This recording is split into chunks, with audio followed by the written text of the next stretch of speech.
All right, are we ready to switch over to gaming? Yep. Okay, I am there. I believe they can hear you. They should be able to hear me, and we are all set, I believe. Don't quote me. Hello.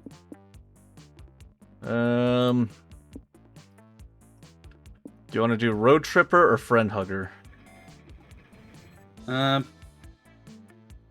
play with your friends without anybody earning a failure or an MVP ending. No pressure. Or True I mean, Survival Friend Huggers. Co-op? Yeah, Friend Hugger is a little bit more the nice version of the game, but Road Tripper's fine too. Like I said I'll before, leave it up to you. I have no preference. You know what? What's a little bit of struggle, right? Yeah, I would probably recommend normal for this though. All right. So But normal. also, yeah, but also, hi everybody. Before we jump in on this, I am Deus Cambrai type streamer here on Twitch with the Digital Duke today. We're doing up some Monster Prom Road Trip. So, Yes, hello. Yes, we're on the Monster Road Trip. I've never played this game before. I'm assuming Deus has, and we're just here to have some fun. yeah. I think I have voice acting on. I don't know if you do. So do we see this, like, if I hit, like, enter through the cutscenes or whatnot, are you taking along with me, or is it both taken at, like, our individual paces, I guess? No, I was thinking you make changes and do stuff. So yeah, it's internal in the game. Do you want me to be the narrator? Sure, up to you. So there was that one sentence that we saw that I didn't read fast enough, and I don't remember what it said. We once tamed it in ways. Wait. We once tamed it in what became one of the strangest, most wonderful journeys of our lives. Back then, when we were young and unafraid. Summer was coming to an end when Polly and Scott prepared a road trip. Planned a road trip. The whole thing was bound to go off the rails. This was the Prank Masters, after all. Scott Howe, 22, a werewolf athlete who compensated for his rather small brain with a stupidly huge heart. And Polly Geist, 23, a party ghost with an insatiable hunger for all the wrong things. Do ghosts even have ages? I think that's when she died. I was gonna say, yeah, for a ghost, is age how long they've been around or when they died? I think it's when they died.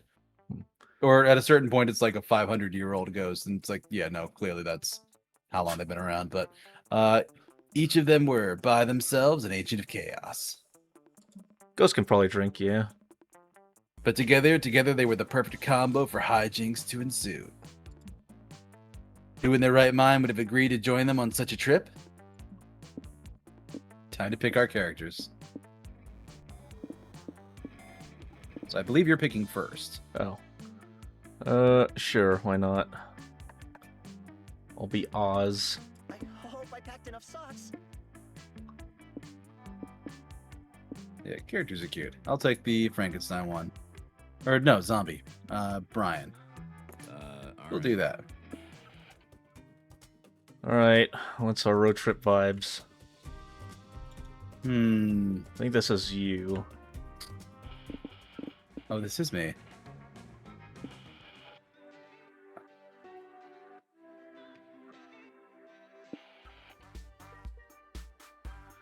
I'm digging Tropical Rave.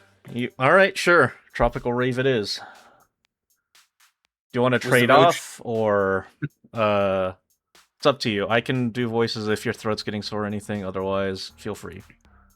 Yeah, I offered to do the narrator because I was the one who suggested the game, so I took that one because he's going to do a lot of talking. I feel. Like I can do it. Yeah. Was the road trip a dangerous idea? Yes. It's you, by the way. Ah. Was it poorly planned? Yes. Did we do it anyway? Fuck yes. For in the end, we were young and unafraid, and we were ready to start. Alright. So we picked the locations that'll tell us what our stats are. Up in the upper right corner are the Let's see. 6 stats we need to worry about. So I think we need to get one of them above 20 without having any of them hit 0. This anything we do is going to push one stat up and another one down. I think the So bike it's just a question. Biker bar Biker will bar's- go. Yeah, biker bar is good. Oh, look at my sleeves already. Breaking bottles, clinking shot glasses, revving motors, the crash of a window some dude just got thrown out of. Can I dart? Such are the dual set melodies of a bona fide biker bar. It's your chance to embrace your inner badass. What do you do? Polly, I have a question. Do you want to take Scott or Polly? Up to you, I can do either. I'll take Polly. Alright. Polly, I've been meaning to ask you. How do you road trip? It's okay, Scott. There's no shame in asking, Scott. Let me explain. All of us will share 6 essential resources, and we need to manage them wisely to keep this trip afloat. So we need to be careful because the choices we make during the trip can affect those resources. If one of them completely depletes, we can kiss this road trip goodbye. I get it. So our goal is to avoid running out of any resource and keep road tripping forever. No. The goal is to reach one of the 6 destinations every road trip leads to. I have this travel guide that explains how each different destination requires us to hoard different resources. You can check said guide whenever you want. Click on the destination tab to the right or press E on the keyboard or left bumper on the controller. There you'll find the requirements to reach a destination and win the game. Enough exposition, narrator voice inside our heads. Yeah. We get it. Keep our resources far above 0 and hoard enough of one resource to reach a destination. Let's go. Let's go. Start a brawl. Looks like it raises hype. Play some pool. Earn some money. You grab some drinks and spend some money. But money going down for grabbing drinks also means something else goes up. So it's kind of the way it works. Is like you're controlling which stat you know will change, and then a different one will move to match that. I'm gonna play some pool. I always enjoy pool at bars. Mostly It's because I fun, don't yeah. drink. Alright, wanna trade off? Sure. You head over to the pool table to start a game, but find 2 legendary idiots already in the middle of a game when you get there. Alright. Hold on.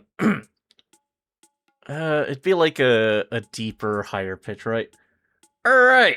I'll sink the 6 in the top left corner pocket, which will knock the 7 into the 8 ball and ricochet them into opposite pockets. 4. Not if I block your amazing trick shot with my even more amazing counter move. 4! Suzanne hits the cue Suzanne. ball. Whiskey swings his cue stick like a baseball bat at the cue ball. The ball ricochets off the ceiling and shatters the 8 ball into smithereens. Damn it! Damn it! Hold on. Damn it! You win another round of death balls, my friend. Here's your $20. I'll go pay for the property damages too. Death balls, huh? Can't wait to turn this one into a story of how I died. What are you saying? You think you can withstand the almighty power that is death balls? Death ball. Listen, I am the greatest death balls player in the whole bar. No one has ever defeated me, and no one ever will. All the ranting is getting you intrigued. You politely ask Whiskey how exactly death balls is played. You dare challenge me to death balls at my own table? No. Nani? Did someone say we have a new death balls challenger? Yep. Oz over there thinks he has some big brass 8 balls between his legs. Challenge accepted. I accept your challenge, weakling. You challenge no one, nor do you know how this game is even played. But this is your life now, you guess. How will you beat an all-time Death Balls champion?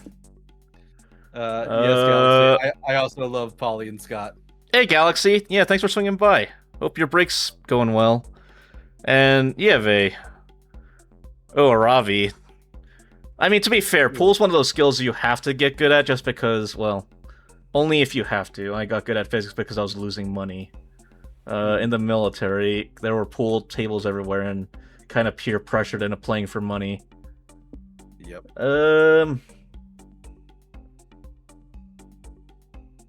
So you Nah. bend physics with Yeah, a bend physics with time-defying time curve space shot. defying curve shot. In order to pull off a feat like this, you'll need to really concentrate. You close your eyes and focus your breath. In, out, in, out. When you open your eyes, the bar is gone. You're at the sacred tribunal of the laws of physics. Here, the lords of time-space preside over a constant hearing of regular people pleading to break the laws of physics. The Razkath Empire has devastated my people for centuries, the current defendant begs. If I could just part the Tuzker Sea, we could escape them. The lords decree, Nirmal the Noble, your intentions are pure, but your circumstances are not extreme enough to permit the breaking of the laws of physics. Next! The bailiff drags Nirmal away. You step up and say you'd like to break physics to win a game of billiards and look cool in front of your friends. The pursuit of coolness is indeed a noble task, says one lord. Yes, and billiards is known to be one of the coolest games ever created, says another. I'm in. Are you guys fucking serious? A third snaps. Nirmal can't save his people, but we're going to allow physics to break for a fancy billiards trick shot? Well, maybe we would have voted to acquit Nirmal if he'd had a fancy billiards trick shot to back up his argument. In a 4-3 vote, the lords vote to let you break the laws of physics to look cool in front of your friends. Way to abuse the system, champ! You return to reality, imbued with your new power. You hit the cue ball, and it follows an impossible, predetermined path. It hits all of the balls, including Whiskey's. Ouch! Balls! No, not my balls. It's my secret weak spot. I get the warning now. Did Oz just beat Whiskey? Yep. Whiskey forks over the +2 money you were apparently betting with the hand he's not using to hold his aching balls. You lost -2 mind from betting space-time, though. No I regrets. just want to chill. Yep. Now I get to pick 2 destinations. So, used car dealership, Miles of Smiles, or the lake. Let's get wet. It's simple. We kill the Batman. Yeah.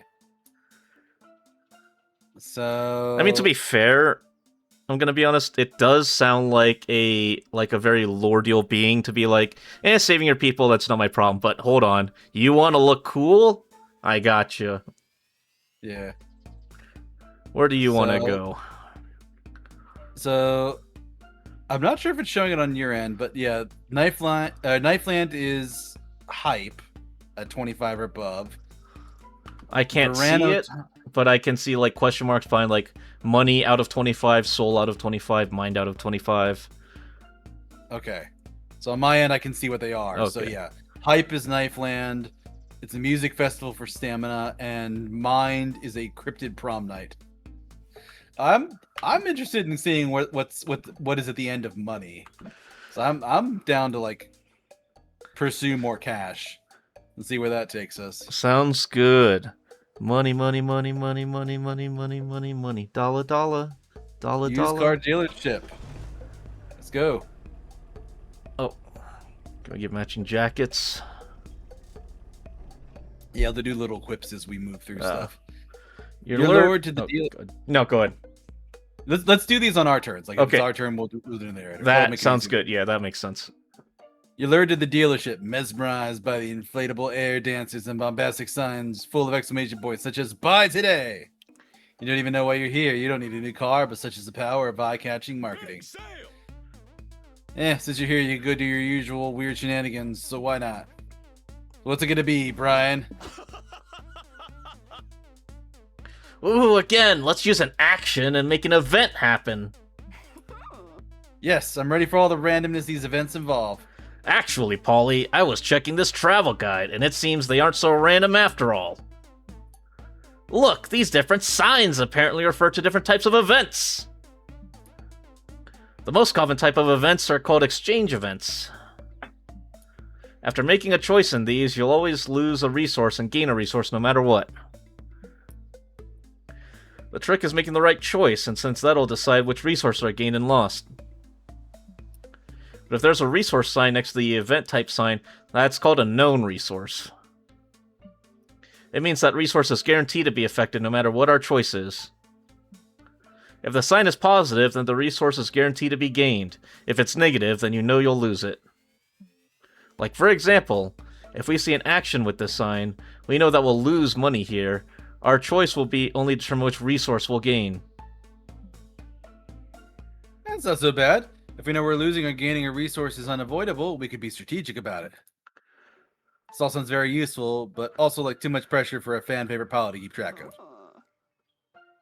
Brian, can we leave these decisions to you? Thanks. So, our options are dance with the air dancers to lose stamina, sell some cars to gain money, or the mystery one. We're going to sell some cars. Also, because it's a Monster Prom game, I gotta know, Duke, are you playing this with no romance as usual? As far as I can try. You do not have to romance anyone. Asexual Monster Prom, let's go. Yep. And knowing me, though, I'll find a way to romance someone on accident. Mm-hmm. As you and your friends are browsing the assorted cars, a nervous-looking gentleman approaches you and says, "Excuse me, do you work here?" As far as you know, yes. Great. Can you help me choose a car to buy? There are so many options, and I just can't make up my mind. Absolutely. Why not buy this gently used sports car? It's got stick shift, which I heard is on its way back. I'm not sure about the color. What's not to like about red? It's the color of wine, except when it's not. Yeah, but is it a true red? It looks more of a cinnamon. Maybe closer to a blood orange?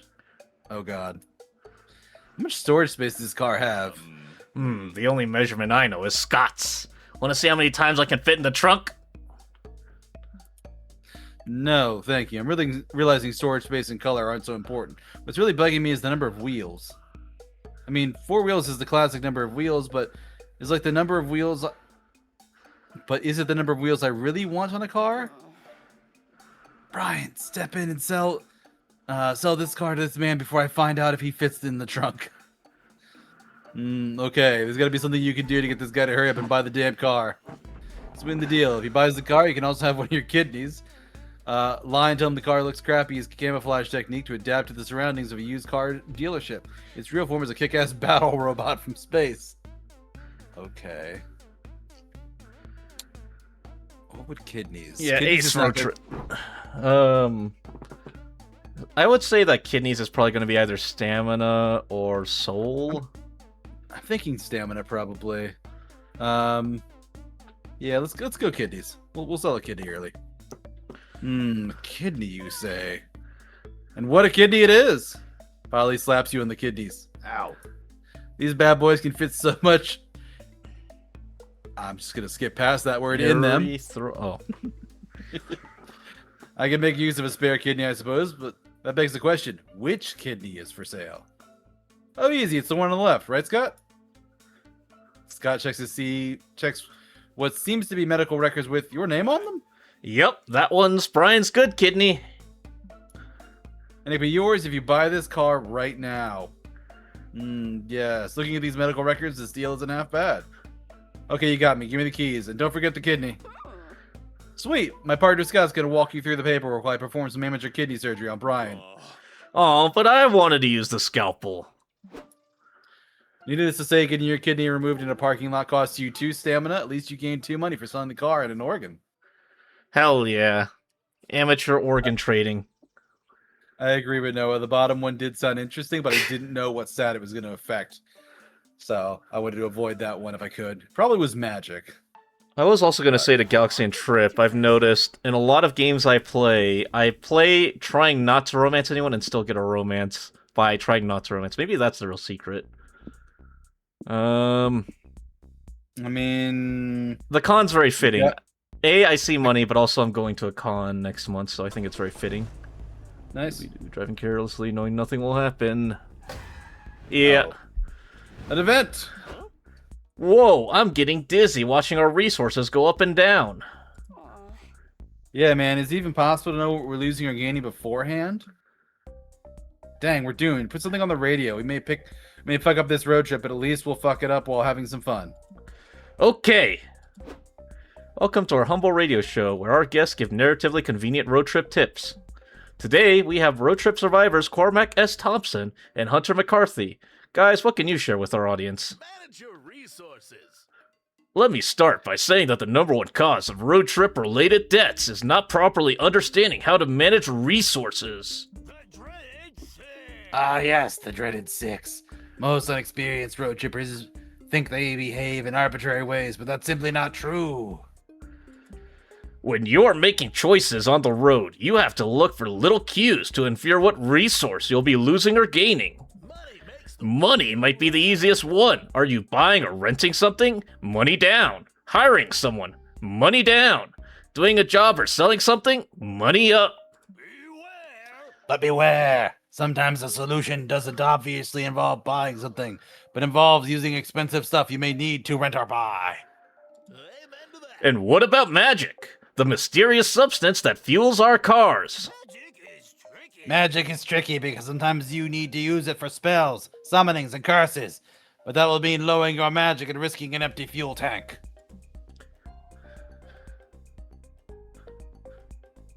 I think this one's you.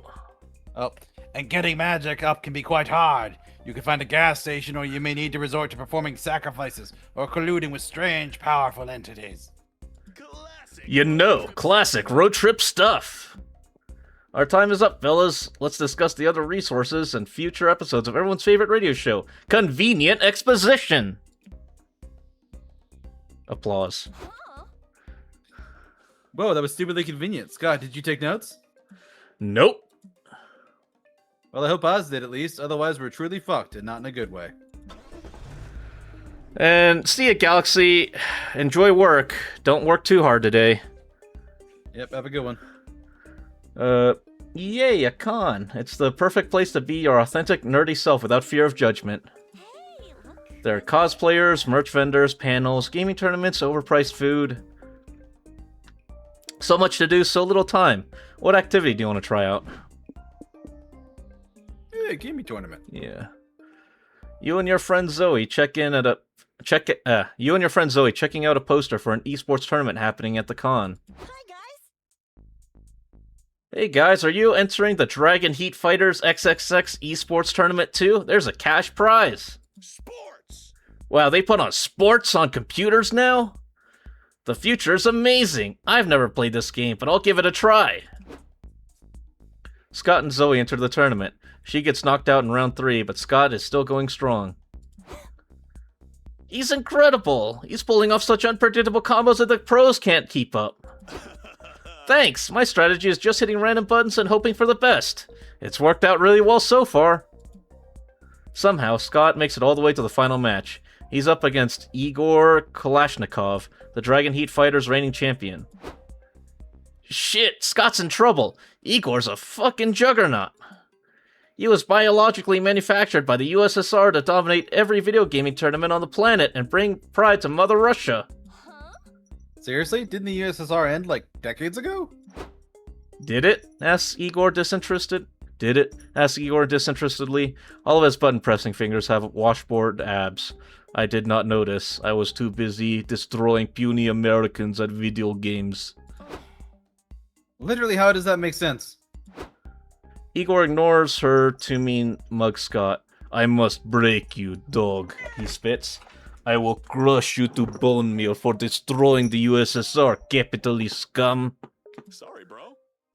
Did I break the USSR? Bro, I had no idea. Sometimes when I become Wolf Scott, I break things without realizing it. Sorry if I broke your thing. The only apology I will accept is your blood in my superior gamer hands. Prepare to perish. Pressing random buttons won't save Scott this time. Quick, think of a way to help him win the tournament. Worst skin of the game, higher stakes, tell him you'll break Little Billy's legs unless he beats Kalashnikov, or conjure the spirit of great warrior possess Scott's body and fight. Time to summon Genghis Khan's scourge of fighting video games. Conjuring sounds like magic. I don't know. I'm thinking that. I think for this one, I think it'll probably be soul, mind, or hype. Yeah, I think it's soul, because soul's usually like the purity stat. Because you'll be doing a bad thing. We're gonna break Little Billy's legs. You grab the most innocent-looking boy you see. Scott had better win, or Little Billy's legs are gonna get it. Gasp! Not little Billy! What a twist! Let go of me! Shouts the kid. I don't know you! My name's not even Billy! It's Walter! Walter? Ew. Nobody under the age of 50 is allowed to be named Walter. And it doesn't matter what your name is, your legs will break just the same. Somebody help me! Cries Walter, aka Billy. Stranger danger! Call the police! This random adult wants to break my legs! Don't scream and cry, Billy. It's got oil in this for you, and your leg bones will probably be fine. I won't let you down, Billy. Legs and bones are some of my favorite things, so I'll try my hardest to save yours.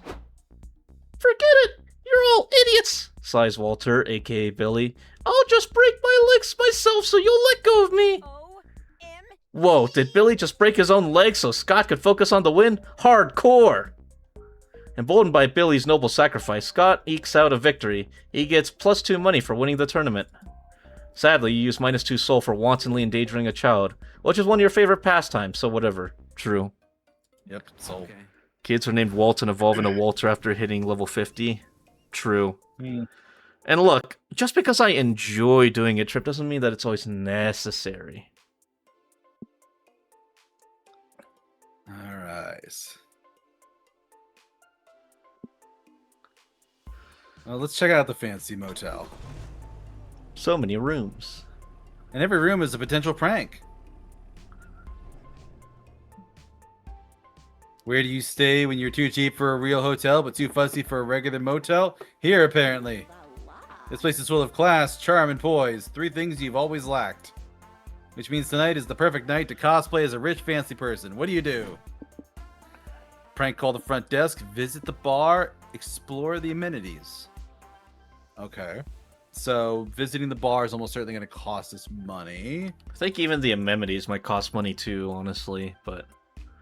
Yeah, that might or might not, depending on the choice. I was going to say, depending on the amenities, could also be gaining money depending on what the amenities are. Yeah. Amenities, bleh. Yeah, because we're just exploring what's available versus Yeah. this one we'll almost spend. Let's call the front desk. When in doubt, prank it out. You and your friends plan to prank call the front desk. Nice. What's the prank here, Brian? We could call in a fake bomb threat. Fake bomb threats are fun. Bomb threat! Woohoo! You spend the next 20 minutes explaining to your friends why fake bomb threats are not a fun idea. Now that you put it like that, I can see why calling in a fake bomb threat may not be fun. Really makes me reconsider the last 4 fake bomb threats we called in last month. I've got it! Let's call the front desk pretending to be the town mayor. Tell them all motels must now provide complimentary rare steaks to all guests. Okay, you guess it's still a better prank than a fake bomb threat, so to the prank phone. Do you want to do it or do you want me to do it? I'll do it. Okay. Front desk speaking. You're the mayor, you say? Well, that's weird because I'm actually speaking face to face with the mayor right now. Oops. Did you tell them about the rare steaks yet? Wait, you say you have the real mayor on the phone? Ask the real mayor? That's fascinating. Put me on the line. Oh, this should be good. Greetings, me. Using my big political brain, I deduced that you're a version of myself calling from the future. Sure.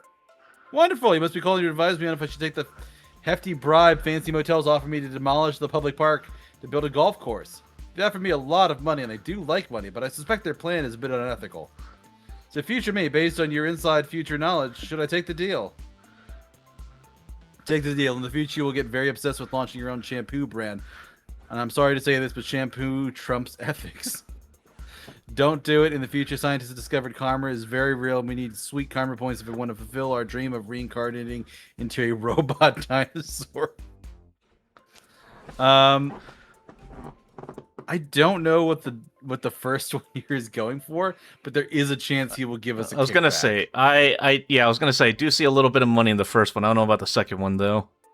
Second one is almost certainly going to be boosting soul because we're doing karma stuff, which means we're going to be probably losing money for whatever we're doing. But yeah, let's try the first one. A week later, the mayor sends a letter to your car.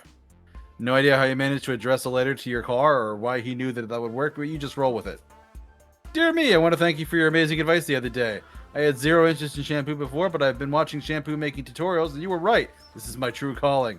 My iguana scented shampoo will dominate the market. But you knew that, of course, since you've already lived these experiences. Iguana Be Clean is just a fun trip down memory lane for you. Our very first hit. With my new expertise and the bribe money I took, I know my shampoo empire will be an unstoppable $1 million startup. Thanks again, me. Stay sudsy. That's shampoo slang I learned. The mayor. The mayor sends you +2 money for your help and a sample of I Wanna Be Clean. It sure is something. These fancy motels can continue their reign of corporate evil with impunity, all thanks to you. Oh wait, that's bad. You lose 2 soul. And worth. Not wrong, sure, the wood critters may cry, but your hair will be immaculate. Exactly. Not sure where to go. Yep. A place to rest. Even this spectral booty needs some sitting after so much shaking. Oh, that's you. The guide says there are several rest stops like this one. We should be able to reach one like once a week after visiting 4 locations or so. Let's go, Scott. That sounds good. Let's go chill on these benches, Scott. As your friends leave, you realize you don't want to rest because you're utterly addicted to making choices all the time. And this rest stop is no different. You quickly assess the way, well, 5 things you can check out around here. But beware, with the exception of the car, each choice can only accommodate 1 player. It's first come, first serve. Now go and see what the different spots do. I guess we'll go trade. Well, we each pick one, so. Yep. But if you're trying to avoid romance, going here and talking to these 2 will trigger a potential romance path for them, so that's what that does. This is basically just passing, and I think this gives us information on what's coming up. And then we can sometimes get like people to visit us, so that's what the bus stop's more for. It's okay, I'll hit them with my immaculate ace riz. Just choose one thing. You can do it. Welcome to the bartering stand where you can barter with little trinkets and manage your resources a bit. Each trinket is tied to a resource. You'll lose the resource tied to the trinket if you give away and gain the resource tied to the trinket you take. Also, Noodles is here, but I don't know if that's a good thing. Welcome to Noodles Pizza Powder. Let's face it, this road trip is just a one-way ticket to your painful demise. But hey, why not prolong the inevitable with one of my products? So Scott snacks somebody else's credit card. I'm gonna guess somebody else's credit card is money. That's what you're giving up, so it's what Okay, you're getting yeah. rid of versus what you're going to gain. I think. Well, we do know food is that stamina. fuel is magic. Yeah. Oh yeah, magic So still you give up- 10. Enlightenment bulb, holy water. I don't think any of these are money, so maybe holy water. I think holy Yeah, water I might be soul. It might also just be mind, I guess. Yeah, yeah, because that's like enlightenment, so that's probably mind, soul, the music, Hype. I'm guessing for hype makes sense, and food is God's probably name is stamina. mouth stuff. I'm thinking the holy Maybe. water for soul because our soul's the lowest one, so you can replenish Sure. a little bit. I like turtles. Yeah, there you go. Matter you down, soul up. Thank you for your business. See you in your darkest dreams. No beds here. Crap. This is the map info board where you can do 2 things. You can check the map that shows 3 potential locations nearby. Choose a location to learn how to get there. This guarantees that location will appear on your next turn. On the other hand, you can use the phone to call hitchhikers. When you visit bus stops next week, the hitchhiker you called will be there. These 2 options are all about taking an extra step to secure an outcome you want, be it a location or a hitchhiker. So yeah, we can get other people in the car with us. And they are also romantic interests, so we'll pick these. Business Summit. Look at that. Look at all that money. Oh yeah, let's go get rich. All right. Get ready to take on the road. All right, 7 to go for money. Yep, whatever that is. Because I don't even know. Week 2. Let's take this slow. That's you. Oh, it is me.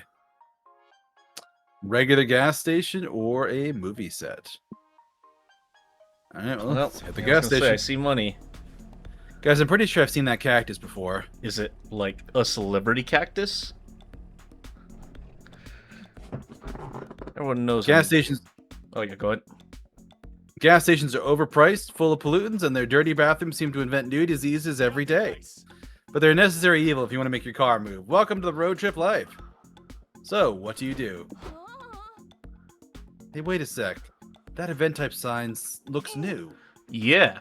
According to the travel guide, that sign means this is a quantities event. They work a lot like exchange events. We always lose and gain equal amounts of resources, and we have to guess which resources are tied to which option. The main difference is the amount of resources that are affected by each option differ. They can be affected a bit, some, or a frickin' lot. Scott, you never swear. That's how the travel guide phrased it. Dang. So what does this foul-mouthed travel guide basically says is we can choose to play it safe or go bonkers. And you already know what Mom would choose, Brian. This one's up to you, Boo. Go for it. Using the bathroom gains you 2 soul. Oh god. And going to the shop gains money. Or we can fill the tank for something. I was gonna say, tank, I believe, is gonna be probably exchanging money for money for magic. Well, it'll have a guaranteed one that'll do something, but then one of the options almost certainly will be pay money to get more magic. But it's a question of like what the other one would be. What's the most questionable thing you've ever seen at a gas station?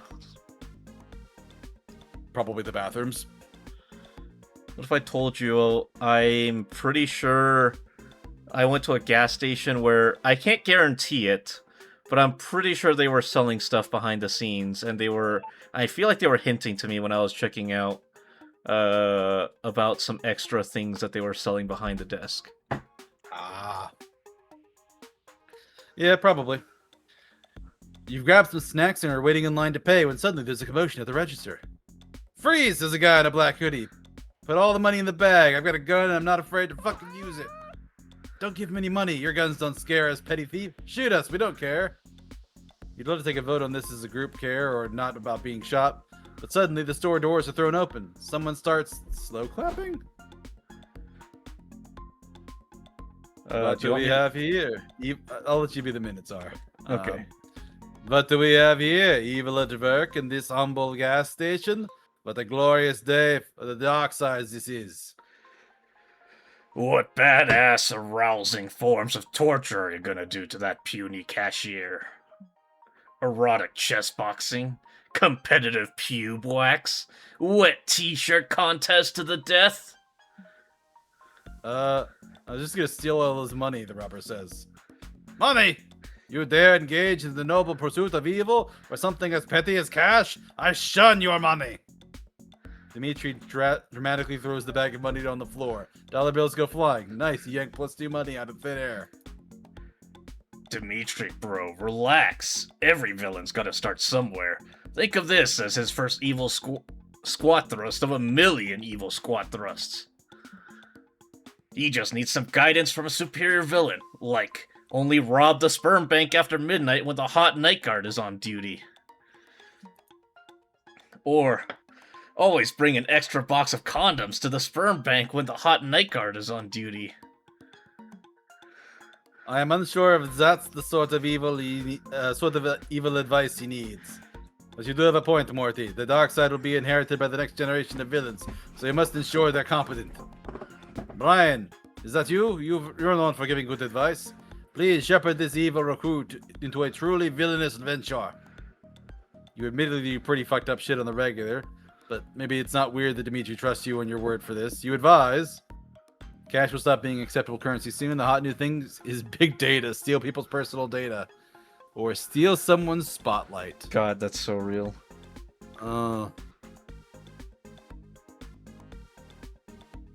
Let's do spotlight. I'm curious what that one will do. You're not wrong. In social media culture, attention is basically currency. It's true. If you're going to steal someone's spotlight, evil apprentice, I know just whose you should steal. Brian's! True. Brian's spotlight is so strong, talking to him makes me feel like a minor character in his own world. Freaky shit. Fine by me, says the robber. Brian, give me your fucking spotlight. I'm shooting you in the head. Hey, Brian, so fun story. Now that your spotlight's been stolen, it's not my job to narrate for you anymore.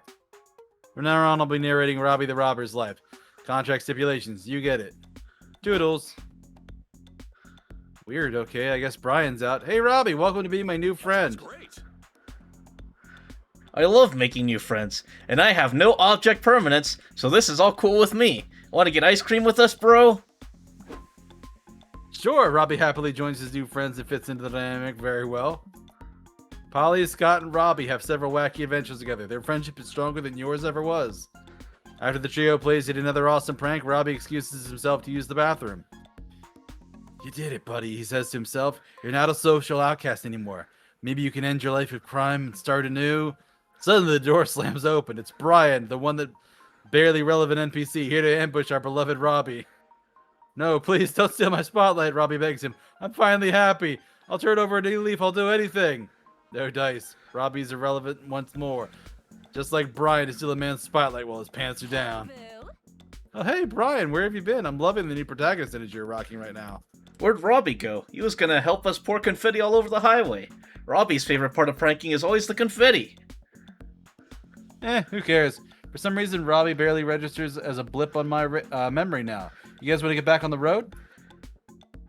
Woohoo! You're back, baby, but sadly you'll never recover the -2 hype you lost while Robbie sidelined you.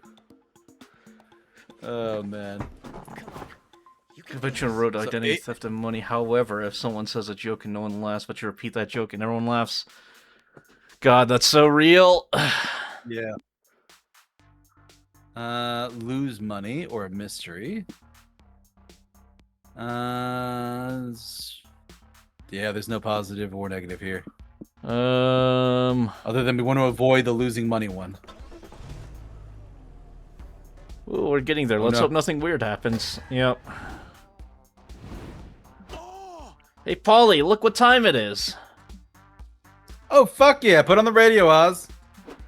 Welcome back to Convenient Exposition, the radio show where our guests give narratively convenient road trip tips. Mr. Thompson, Mr. McCarthy, what can you tell us about the mysterious resource known as stamina? Stamina. The fuel for our bodies. Sir, Oh. a diplomatic got a envoy raise. has sent I their did. entourage. 1 second. We have Okay. teeth, we have tails. Ta-da! It's Welcome, Crumb. I thought I you just started Resident Evil 4 though. Aren't you still going through Resident Evil 4? But welcome. Thanks for the raid. Hope you're doing well today. Yeah. This is me and Deus Kane. We're playing Monster Prom 3 Road Trip. Yeah.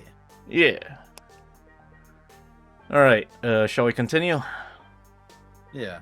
And obviously, Raiders, thank you for joining. But if you need to raid and run, it's okay too. You're welcome to join us on the trip, but take a break if you need to. Yeah. Getting stamina up is simple. Eat stuff, stay hydrated, get some rest. This is important since arduous activities such as exercising or having intercourse will eat up your stamina. Throwing your food away or using it in ways that don't involve eating it will also lower your stamina. Now that you mention it, Cormac. Cormac, something you said about stamina reminded me of mine. It takes an experienced road tripper to differentiate how resting raises your stamina, but relaxing raises your mind. You're right, Hunter. You're spot on, Hunter. A strong, relaxed mind can save you from succumbing to road trip madness. And what to this day I suspect is an ancient deity preying on mortal psyches. Relaxing and finding enlightenment will keep your mind up, and so will strengthen your brain by learning new things. But if you overtax your brain, you may accidentally risk lowering your mind. The mind is Anything that strains your brain can result in mind loss, from trying to comprehend the incomprehensible to getting anxiety-induced situations. You betcha, says the radio host, even thinking a lot for too long. Like myself after this very edifying rumination. Which is why we'll stop this episode right here. Cormac S. Thompson and Hunter McCarthy, everyone. Applause. Thompson and McCarthy, am I right? No, I have no idea what you mean by that, Scott. Me neither, Polly. Me neither. Wings of every color, shape, and style, from afro to updo, are on display here. Wig to meet you, madam. You never knew there was such a rich history to artificial hair. There are plenty of things to check out at the museum. You decide to. So gift shop will lower money. We know that. Think we'll Just check don't out know the what exhibition. Yeah. You, Polly, and Scott enjoy wandering around the magical wigs for the fabulous exhibition for all of 4 minutes. Okay, I'm tired of staring at these wigs. Let's try some on. Please do not try on the wigs, ma'am, says an employee, or I'll be forced to call security. If we can't try them on, can we at least eat them? I'm hungry, and the big powdered wigs look like cotton candy. If you eat the wigs, I'll definitely need to call security. What about this wig here? The sign says it has arcane powers incomprehensible to any mortal. I'm not mortal anymore. Let me comprehend them. The employee sighs and clicks a button in his pocket, and you are all forcibly carried to the next room by security guards. This sucks. Oz, how the hell are we supposed to have fun around here if we can't touch stuff, eat stuff, or fuck around with forbidden magic? Great question. You don't know much about having fun at a museum yourself, but you know a lot about bothering people who want to be left alone. You look around at the exhibition and decide who to pester for your entertainment. This curious fellow who seems really into wigs. This dandy suave gentleman who looks quite heisty. I think this may have something to do with money. Yeah, he could give us money. He could give us money. Said gentleman moves closer to you, casually eavesdropping and fiddling with his attaché case. I look heisty? I don't know what you're talking about. Oh, okay. Guess we misjudged you. Sorry about... Okay, you got me. I'm here to do a heist and steal the magic wigs in the exhibition. Now that you know, do you want to join my crew?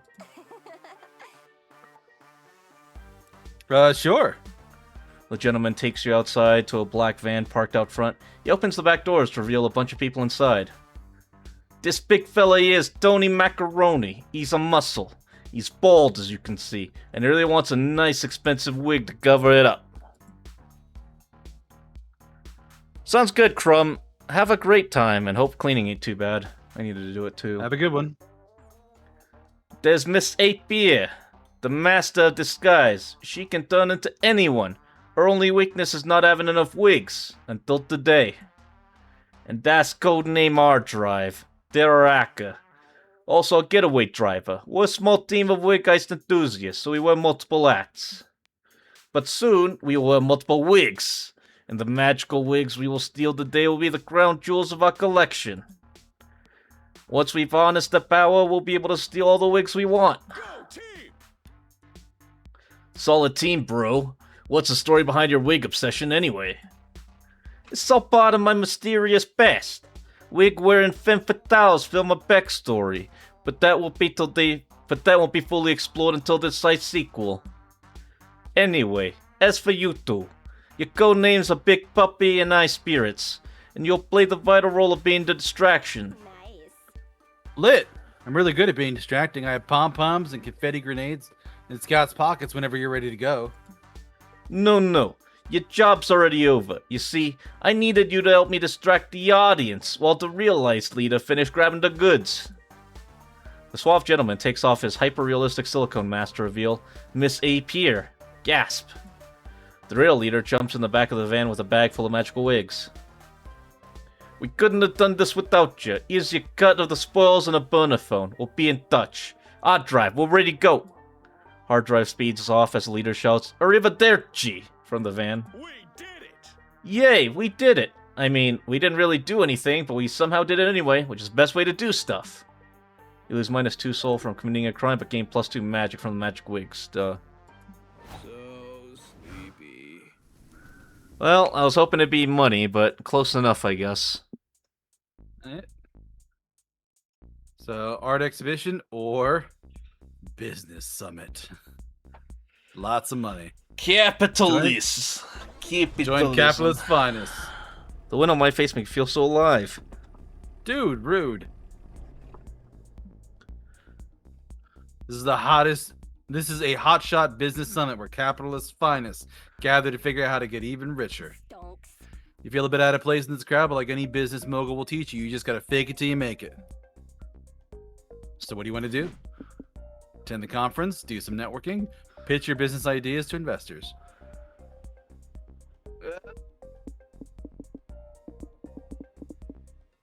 You want to do Shark Tank or do you want to do brown nosing? I'm gonna do networking because I can see pitching ideas to investors tanking Soul even more. So you're chilling at the summit when you spot your friend Vera among all the business tycoons. Hey Brian, you're networking here? Who would have thought? What's your strategy going into this? Maybe I can give you some business advice on how to create powerful synergies. Well, I brought business cards. They say Brian and flaming ink, and there's a drawing of me slaying a dragon with my briefcase. Seriously, your stupid doodle isn't gonna get you anywhere. Hey, cool business cards, a drunk businessman says suddenly. Listen, I got a good feeling about you. Want to be an executive supervisor at my company? Bad. Okay, I gotta admit, not bad. But don't stop there. Use this new position to leverage yourself into a better one, and don't be afraid to play dirty. Okay, you fudge your resume and show it to the department head of the company. Wow, says the department head, you mastered photo editing, went to space, and fucked my dad? Impressive. You're obviously overqualified for the position. You should be gunning for CEO, or write your recommendation letter.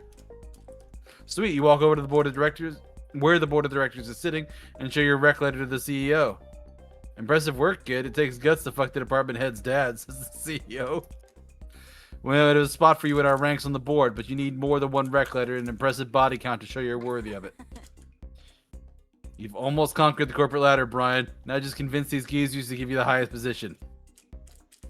Forge your birth certificate tied to a Fortune 500 CEO. You could bask in the raw power of nepotism.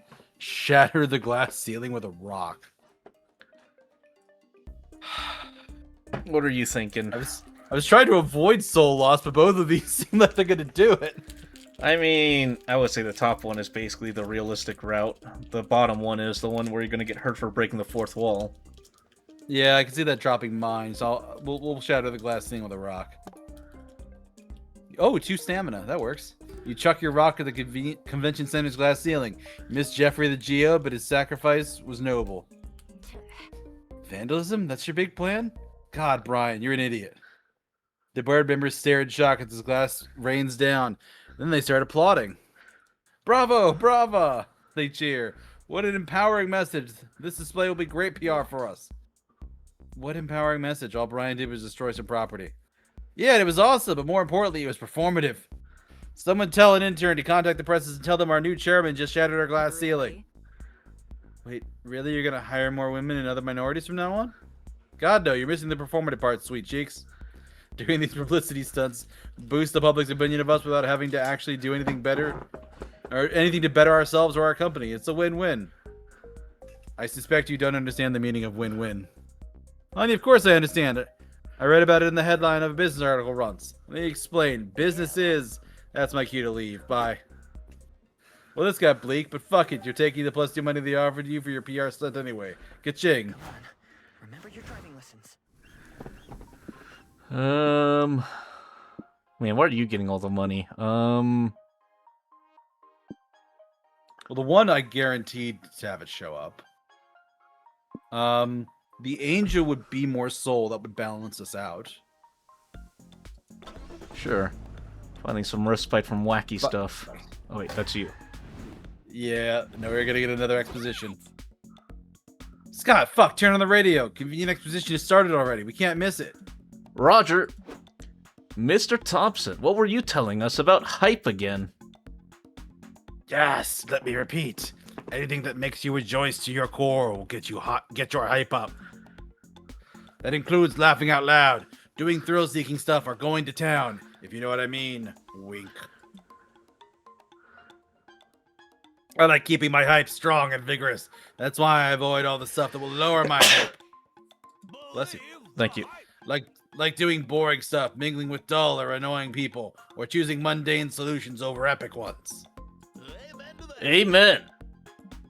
Speaking of boring stuff, you know what else is boring? Being a good person.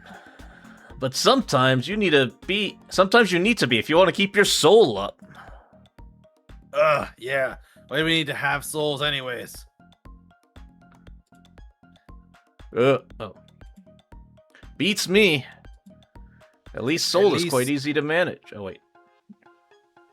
Doing good deeds, soul up. Being a worse self, soul down. Take care of yourself. So remember, kids, don't underestimate the power of helping strangers while you're on the road. You gotta keep your soul healthy and clean. I do think it is bot hours. Yeah, it looks But- like bot hours. Sarybot took care of him. Amazing. Simply amazing. Your tips have been extremely helpful and incredibly expositive. You've provided a great tutorial for anyone who aims to have a successful road trip. Cormac S. Thompson and Hunter McCarthy, everyone. Applause. Whoa, Polly. I think I've grown as a person. Yeah, Cormac S. Thompson and Hunter McCarthy are part of the family from now on. A toast to convenient exposition. Hooray! Graveyards are solemn, quiet places made for reflection and paying respect to the dead. If you're a snooze fest. But you're with Polly and Scott, which means a graveyard is a perfect place to play a prank. The only question is, what's the best prank to pull? Raise the dead is bonus soul? I'm not gonna question it. Okay. You're all wandering around the graveyard when you hear gritty guitar riffs and a guy whine singing about how much he hates this town. You follow the sound to Gerald the Necromancer lounging in the graves, listening to music and drinking beer. Oh great. I see you found my secret hideout for the rare nights that I choose to do my brooding outdoors. That's cool. Graveyard drinking is a hobby of mine too. I usually bump EDM though. Really livens up the place, if you know what I mean. Whatever. Could you take your bubbly attitude elsewhere? I'm busy drowning my dark and twisted thoughts in booze. Ah, damn. My beer's slightly out of my reach. Just a sec. Lorem ipsum dolor sit emet. Lorem ipsum text? Nice. Light flashes from Gerard's staff, and then a zombie claws out of the dirt. It's rotting, shambling, and crying brains. Yep, brains, right? Could you just hand me my beer there? It's to the left. No, my left. Yep, perfect. Good work, Thrall. Aw, your zombie's so cute. Like one of those old leathery chihuahuas you can't help but love. Oh, I got it. Can we name him Tickles? I had a hamster named Tickles once, but I accidentally ate him because I thought he was a potato chip. No, you can't name him. You'll get all attached to him. Tickles is going right back in the ground once I finish my six-pack. How can you give him a taste of life and then rip it all away like that? This isn't Flowers for Algernon, you asshole. Wow, that's a deep rip. Why are you so upset about this? It's just a zombie. They're usually just animated corpses with no personalities or free will. Let's test that. Hey Tickles, if you have free will, say brains. Brains. See? Total sentience. Tickles is in there. We just need something to draw out that amazing personality out of its shell. What do you suggest, Oz? Brains is nice and useful, but you can help Tickles by teaching him a second essential word for his repertoire. Screaming brains, but you know what he's really asking for? A taxi license? I think a taxi license is gonna cost money. Probably. You're gonna try and teach a zombie to speak? Do you have any idea how long that pointless activity will take? Nope, but I'm gonna give it a shot anyway. Time skip time! Oh, we're doing a time skip, alright. All the way to the post-apocalyptic year of 3088. Mitch Badassberg, America's most... Oh, whoops, accidentally clicked. The zombie tackles Mitch to the ground, opens its mouth, and lets out its haunting wail. Cowabunga! What the, says Mitch. General, did you hear that? Hear what, Sergeant Badassberg? All I can hear are zombies dying and machine guns firing. Cowabunga! Come on, General, you had to have heard it that time. This zombie is saying cowabunga. Who cares what it's saying? Shoot it in the fucking head, Mitch. But it's kind of funny. Mitch is so busy laughing at the zombie that he doesn't notice it's tearing his chest open until it's too late. General, Mitch gasped while dying. Please, tell my wife about the cowabunga zombie. Funniest shit I've ever seen. Wow, you really taught a zombie to say cowabunga? Your commitment to idiotic tasks is almost impressive. Pranked. Yeah, just imagine a zombie saying cowabunga to you while it's eating your brains, bro. It's a great prank. You gain +2 soul for expanding Tickle's vocabulary, but you lose -2 magic because you had to go to some dark arcane place to teach a zombie a new word. Oh, man. Alright, let's try this again. Give me money. Oh, well, I'll check out the noodle stand this time. Where to sit? I'll check out the board then, I guess. No beds here. Crap. Welcome to Noodle's little shop of Howdy doody, welcome to Noodle's Swap Shop. We got all sorts of kooky crap to trade you if you've got anything worth trading me. Okay, you're not getting our money. I'm not giving up food. Sequel to an erotic fanfic about dragons. Sure, I'll give you that. Hydrate redeem from me. Nobility title, spare kidney, mind control lessons, donation to Noodles charity for impoverished noodles. I think we go for the donation to charity because we're getting it, right? So we're stealing the Yeah, money for we're- that. Yeah, so we're getting the money for charity. I would have thought the noble title would have been that until I read that, but yeah, let's roll the dice on the charity donation. Your soul is mine now. Soul. Oh, because charity's a good thing, Oh, I guess. we gave them. Okay, that makes sense. But we lost, what was it? Looks like we lost hype or magic instead of money. I think we lost hype. Oh. Yeah. So the noble title probably is the one that gave us money. Oh, well. Okay. Yep. How do you know you'll be at the? I'll be at the next rest stop because we're in an endless time. No, I get the wrong voice. We're in an endless time, noob silly. See you in 4 more turns. Okay, I need 5 minutes. All right. Oh God, the wealthy mansion. Money. All right, just 3 more to go. Let's get rich. 3 more to go, and we need to be above that at the end of the turn. Okay. All right. Well, I know where we're going. How much money do these people have? Like $100 at least.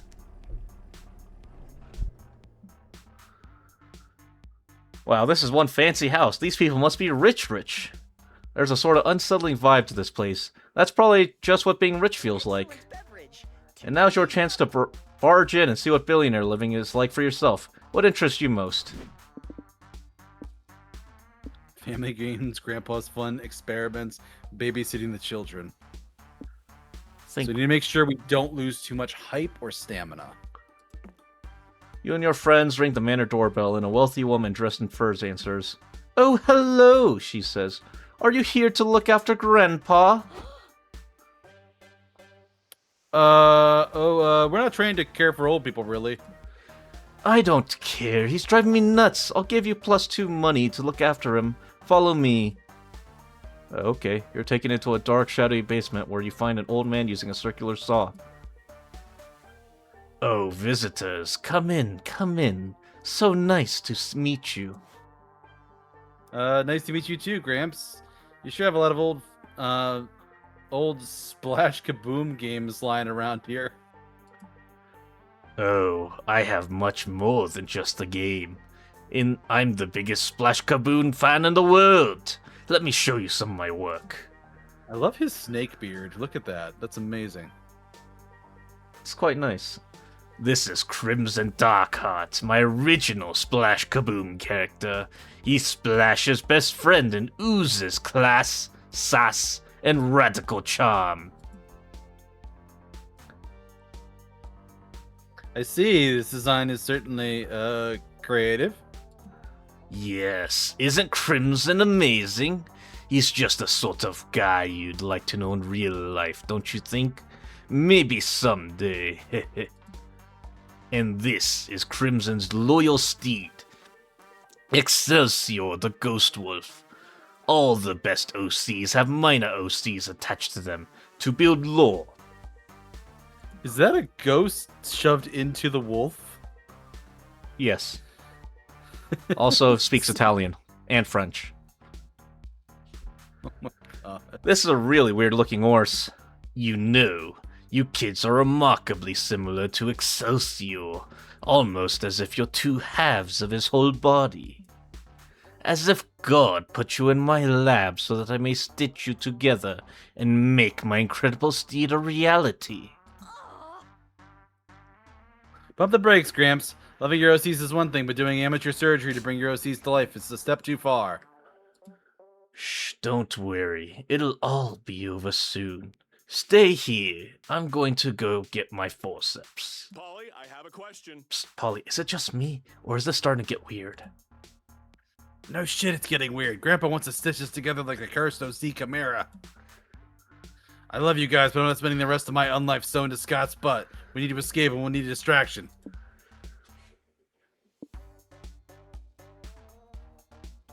Ah, we're gonna teach him the internet. Yeah.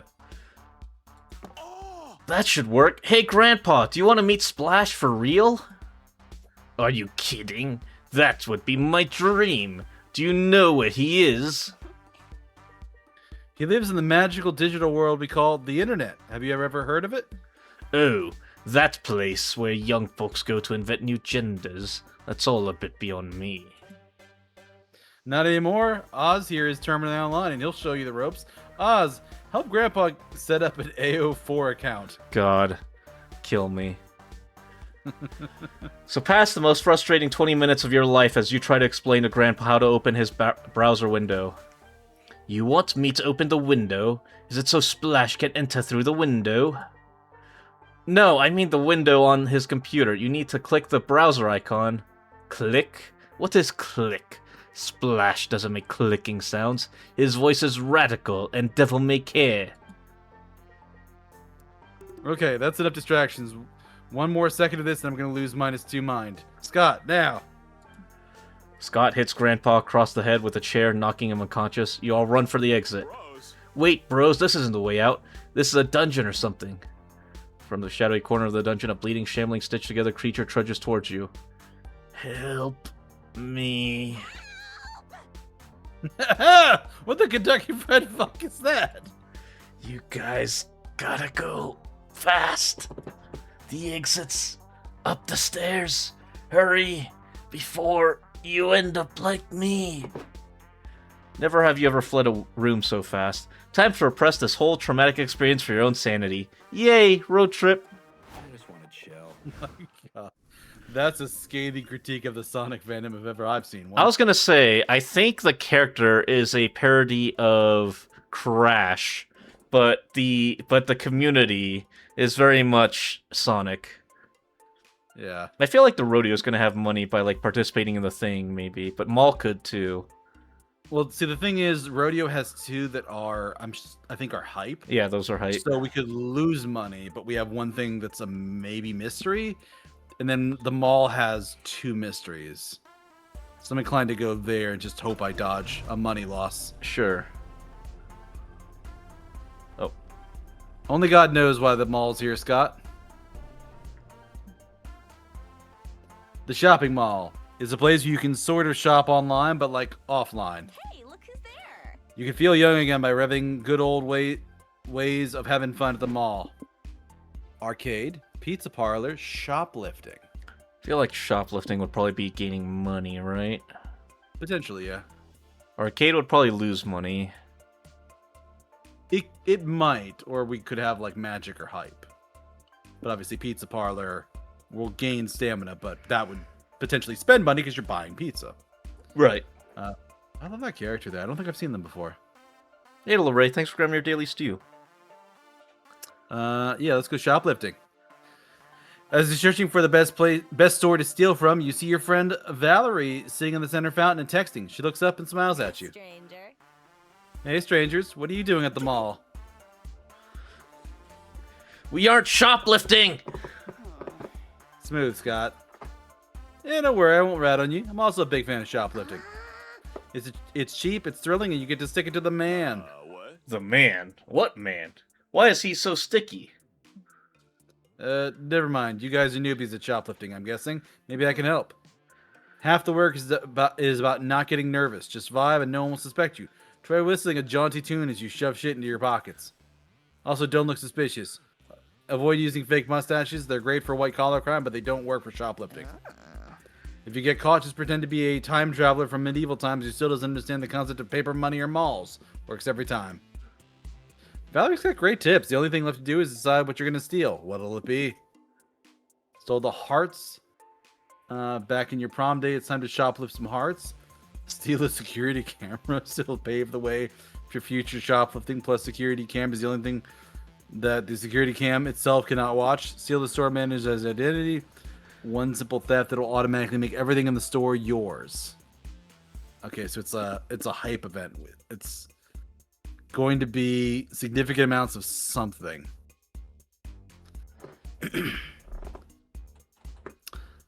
Let's go steal somebody's identity. All right. Let's roll the dice.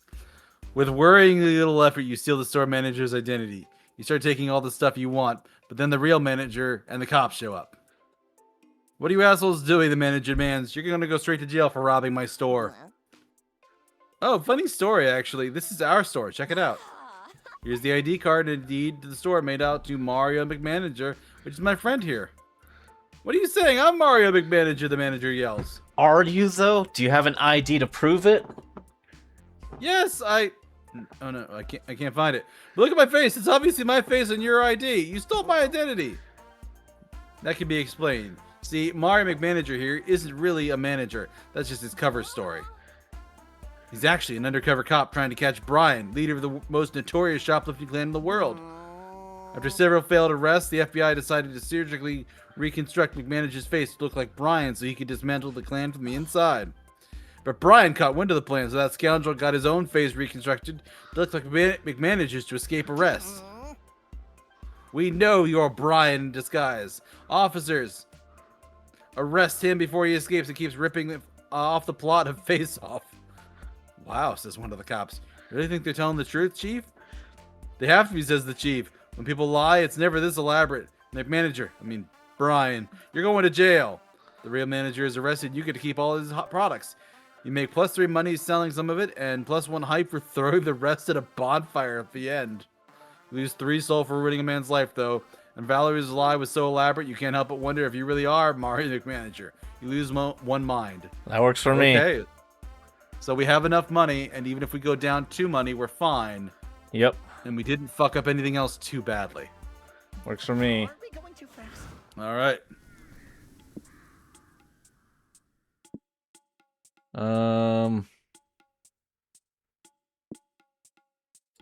Let's go to the shady property. Smart choice, Oz. After all this, son, we can sure use some shade. What? This place seems exactly the sort of place you shouldn't visit. Which naturally is exactly why you have to visit it. Horror movie logic for the win! The big question now is how you'd like to enter the premises. What's it gonna be? Break into the basement, check out the backyard, or just knock on the door, damn it. Yeah, let's just knock on the door.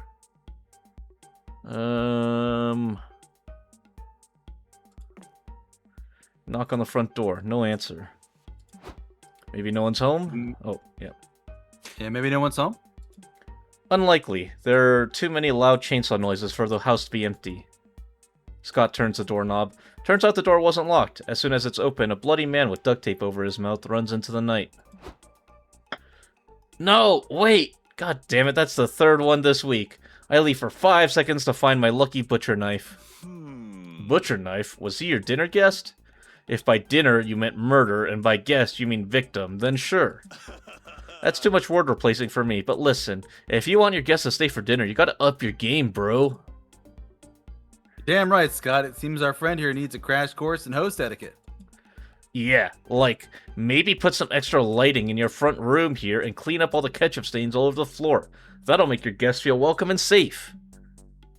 So you're saying that by being a better host, I can get my guests to stay for dinner? Yep, perfect plan. What's the best way to transform Jerry the Grizzly Serial Killer into Jerry the Hostess with the mostest? Cook a dessert to die for. Best jigsaw puzzle. Keep your guests hooked forever. Well, gifting is gonna give something that costs money versus dessert, which is probably gonna cost stamina because we're giving up food. Yeah, let's go for stamina. A cooking lesson? Sounds great. All I have handy is almost ketchup, maybe pork, and cumin though. Can we make anything with that? Pass. You give Jerry some of your road trip food, which costs you -2 stamina, but it's all in the name of passing on the magic of cooking. A few nights later, screams are once again emanating from Jerry's house. A terrified couple runs from room to room, covered in blood, trying to escape. Good, I think we lost him, cries the woman. How did I let you talk me into going to a dinner party hosted by a serial killer? Alleged serial killer? And we need to socialize more with the neighbors, honey. You said so yourself. Shh, he could find us at any moment. We need to get back into the car. My head wound is really starting to sting. Come out wherever you are. You don't want to miss dessert. Wait, that's right, the man says. Back before he murdered Carl, Jerry mentioned making some sort of berry vanilla cheesecake parfait for dessert. I want to try it. Dessert was code for murdering us, Eddie. I could practically hear him air quoting the word. But today's my cheat day, and I already had to watch my whole fantasy football league get murdered. Oh. Come on, honey, I need this berry vanilla cheesecake parfait. Didn't your therapist tell you to stop playing safe and start taking more chances? Oh, fine. But we are absolutely not staying for coffee afterwards. Got it? Found you. Ready for dessert? Ooh, you were right. He's totally air quoting. I can see it now. You gain +2 soul for teaching Jerry how to be a great host, and Jerry gets to eat all the parfait. Tonight, everyone won. Except for the couple, of course. It's my turn again. I didn't get the rest. That's bonus soul for helping him murder people. Hey, I'm not here to question things. Okay.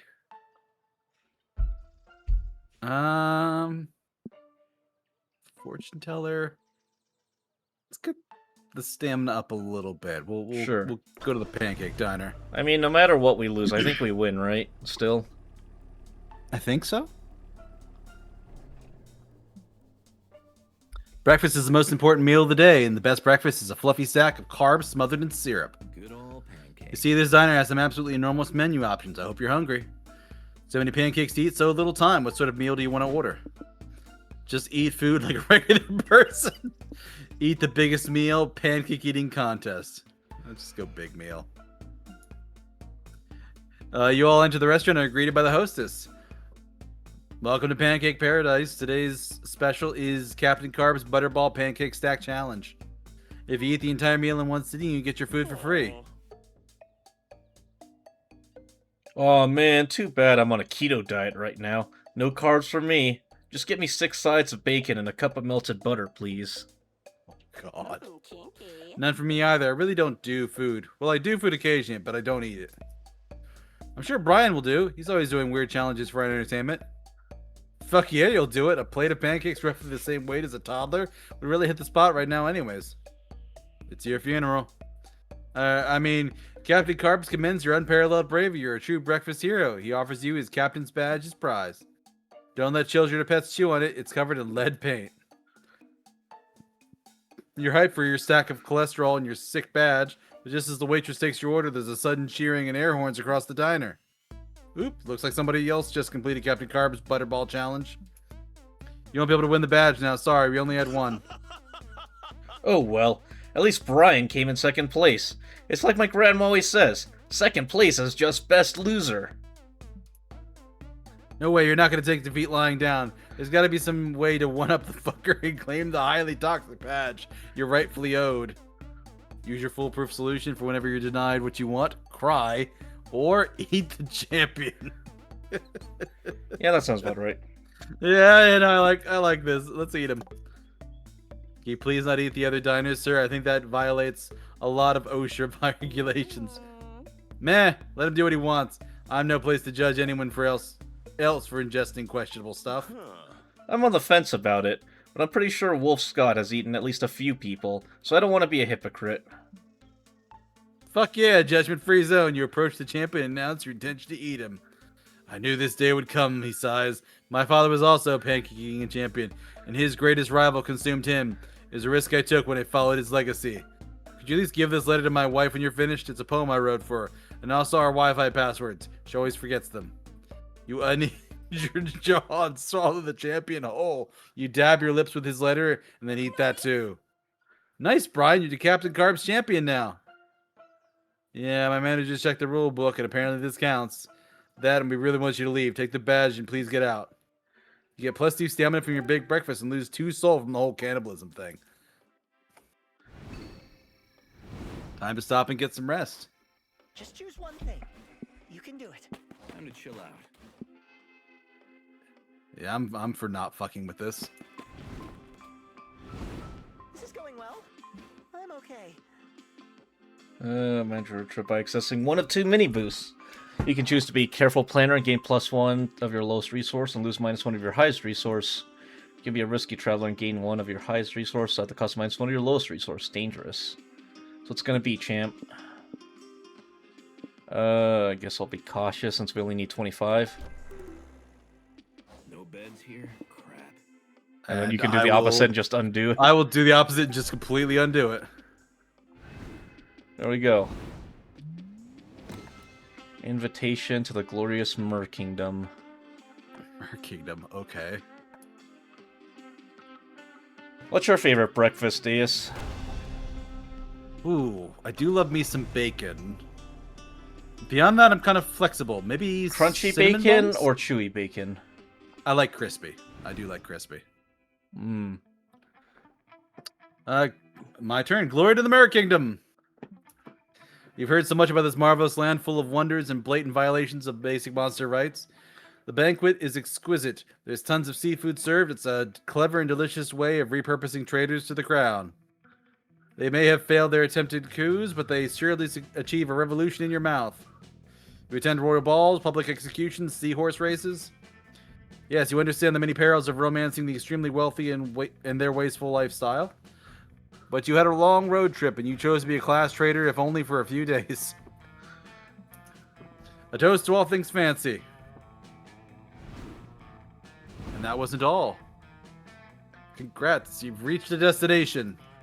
There's more to it. Every player gets an individual ending. You could end up being a lame loser just okay, or the MVP. In multiplayer mode, the result will be determined based on how much each of you contributed to the resource needed to reach the destination. In single player mode, it's determined by your overall resource spread. There's also the date ending, which has its own requirements. But you end up a lame loser will override the date ending. No dates allowed for lame losers. Anyway, let's judge you. Alright. Yay, the Mer Kingdom. You'll have so much fun. Or you would have so much fun. If your friends hadn't accidentally forgotten you at the last stop. Now you're on your own. It's coming. Get ready for a much less fun road trip adventure.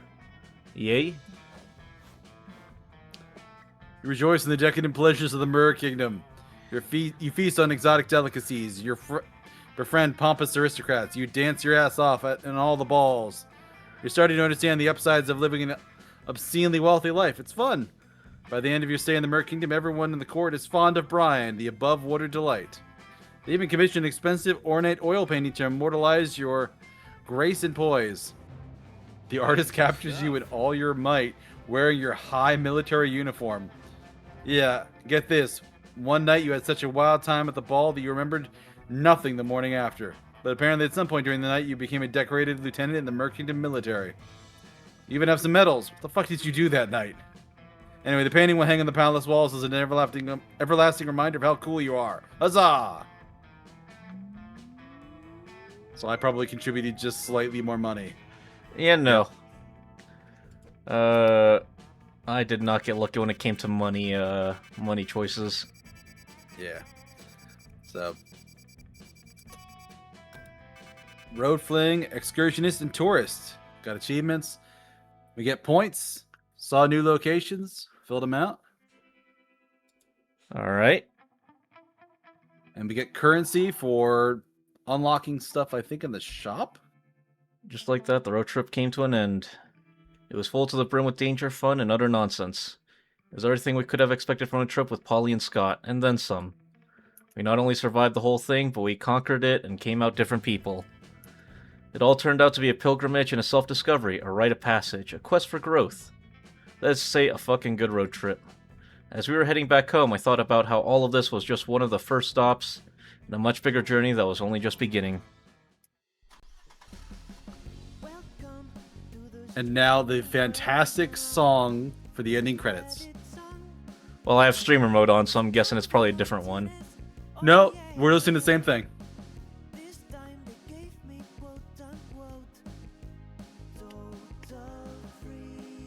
Yeah, it's basically the guy singing the credits, and they basically let him write anything they wanted for the credits song.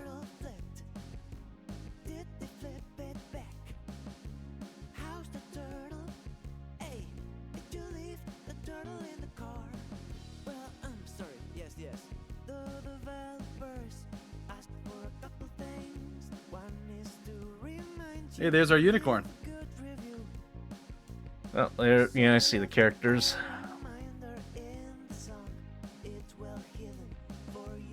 That's terrible. Wrong ears. Everyone knows you go the opposite way when sharing earbuds. Yep. Also, easy way to get ear infections. Also, yes.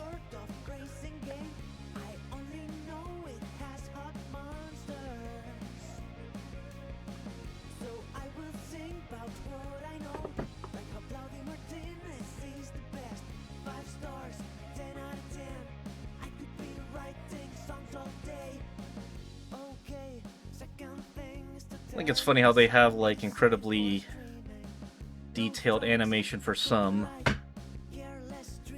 Anyway. Do you want to call it there, or...? We could do another one if you're interested. Oh God, the whole... But yeah, it's kind of up to you. Like, it is easy enough to get through one of the runs of a game in like an hour and a half, as long as you're like gunning for it. But I set aside a bunch of time for today, so I am good for it either way. Sure, we can do one more. That'll probably be it, though, for me. That's fair. Because beyond that, it's going to be, if it's an hour and a half each one, 3 runs is going to be like 4.5 hours, and that's a big ask. Yeah. Which ending do you want to go for next? I've never seen the magic or the magic one or the what is it? I've seen hype, I've seen mind, and I've seen one of the other ones. I can't remember. Stamina. Yeah, I've seen stamina. So magic and money and I can't remember the last stat. Soul. I've never seen the soul ending. Sure, let's be good people.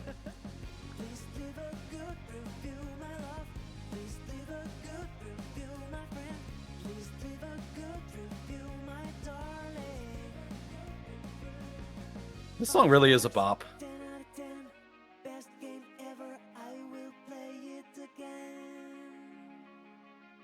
So it sounds like... Well...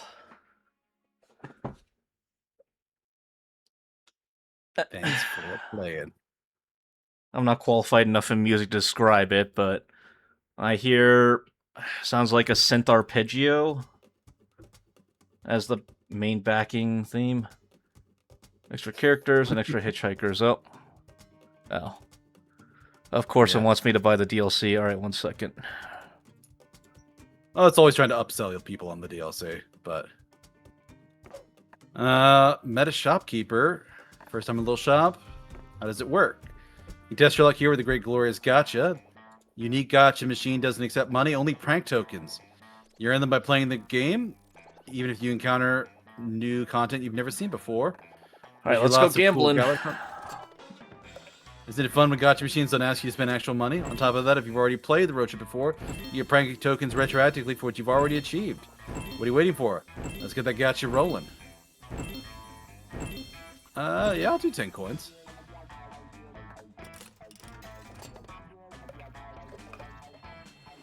The whole chibis, whiskey iteration sketches, rodeo chibis, lake chibis, MVP ending, Mer Kingdom Vicky exploration sketches, dungeon chibis, spa background mood sketches, prologue concept exploration, fast floob flop and Sammy salami exploration.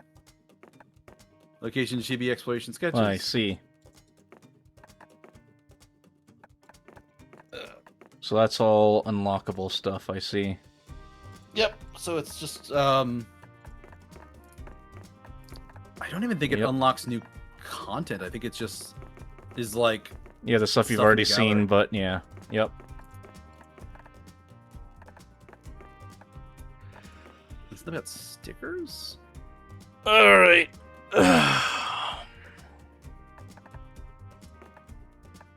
Alright, I'll swap to the BRB screen while we make the next game then.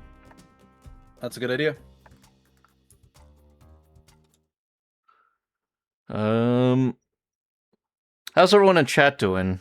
You all doing okay in there?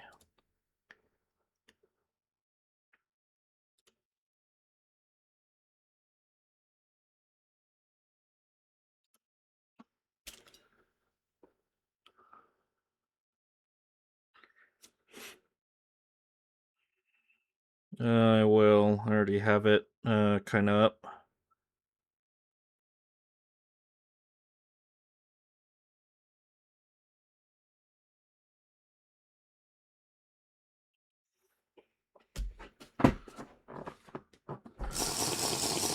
Thanks, Vey. I will drink water just for you.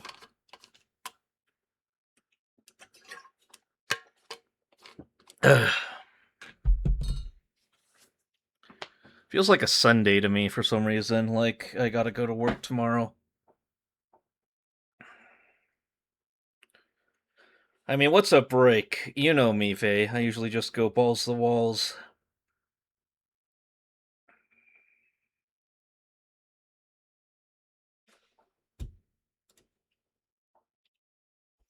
Okay, we can go back to game.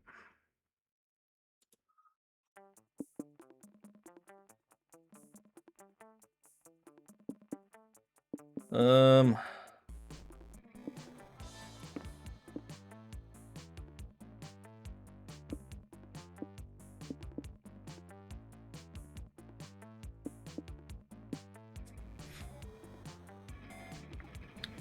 Yeah, let's go normal again.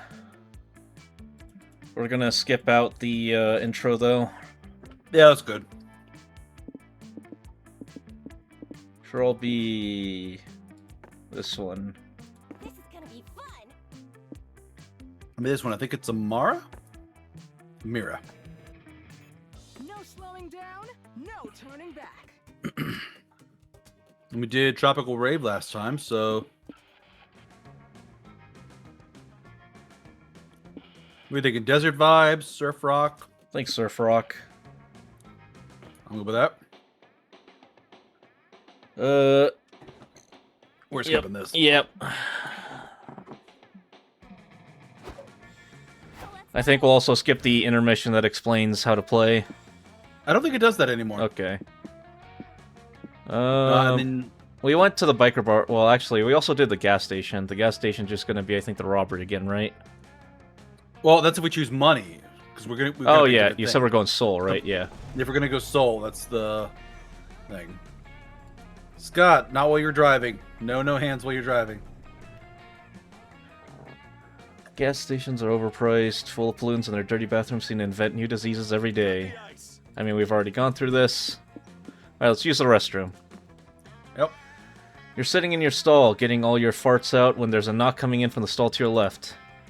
Hey, I hate to bother you, but I need some toilet paper. I wouldn't normally do this, but it's a funny story. Is the funny story that you ran out of toilet paper? Hey, good guess. So, can I have some? You give her a wad of toilet paper and she leaves you alone for about 30 seconds. Hey, buddy, so funny story. I went to light a cigarette and dropped my lighter in the toilet. Could I bum a light? You pass her a lighter and hope that'll be the end of it. It isn't. Hey there, old buddy, old pal. Still there, huh? Must be a big shit. So can I borrow an umbrella? It's a funny story. I think it's gonna rain later today, but I left my umbrella at home. Oh, and hey, do you think you can help me solve my crossword puzzle? Funny story, I've been a crossword champ since I was 12. It's kind of my thing. My strategy is doing them in public restrooms and asking whoever's in the stall next to me for help with the solutions. Genius, right? Anyway, I need an 11-letter word for navel. Any ideas, button? Belly button? So just belly button. You also ask if she's got any other favors or funny stories for you before you get back to doing your business. Oh, I'm glad you asked. See, it's a funny story. I've been keeping a list on the back of my crossword just in case I need anything else. A hand passes you a crossword over the soul with a list of things on its back. Which of these can you give the stranger? Nancy had a feedback on her 300-page toilet-themed screenplay or a free piggyback ride. I'll give her feedback on the toilet-themed screenplay. Oh yes, thank you. Please, give me your honest opinion. I really think I've got something good here. The screenplay is titled Detective Chatty, Toilet Inspector. Detective Chatty's whole thing is having long noir-esque narrations of stakeouts in public bathrooms. In this scene, Detective Chatty is interrogating a woman whose husband died in a dynamite-in-the-toilet accident, and she has nothing to do with his death. In the margins of the script, others have written derivative plot, protag is a clear self-insert, can't tell if bathroom stuff is a fetish thing or not. Do there need to be potty piranhas? What do they add to the scene? Actually, why the fuck am I live editing a screenplay in a public bathroom right now? You leave your margin notes, then pass the screenplay back. I disagree with your note that the leading lady could be replaced with a sexy toilet and there'd be no difference, but still, thanks for helping. Gain +2 soul for helping that stranger, but -2 hype for reading 300 pages of toilet screenplay nonsense. My time to shine. Okay. Pet contest or Doom's Diner? Pet contest probably is something for soul, but I'll leave it to you. Yeah, I mean, this one, we know which ones we're going to gain, but not what we're going to lose, so... Let's go with pet contest. You ever wonder whose car this is, Polly? I thought you knew, Scott. You're surrounded by pets of the highest pedigree. Here to prove they're the best of the domesticated animal kingdom. You've got a pretty impressive good boy of your own who's ready to compete. Scott could win this thing, easy peasy. It might be his first and only chance to actually outsmart his competition. The only question that remains is what category you want to enter him in. Talents? Obstacle course? Looks.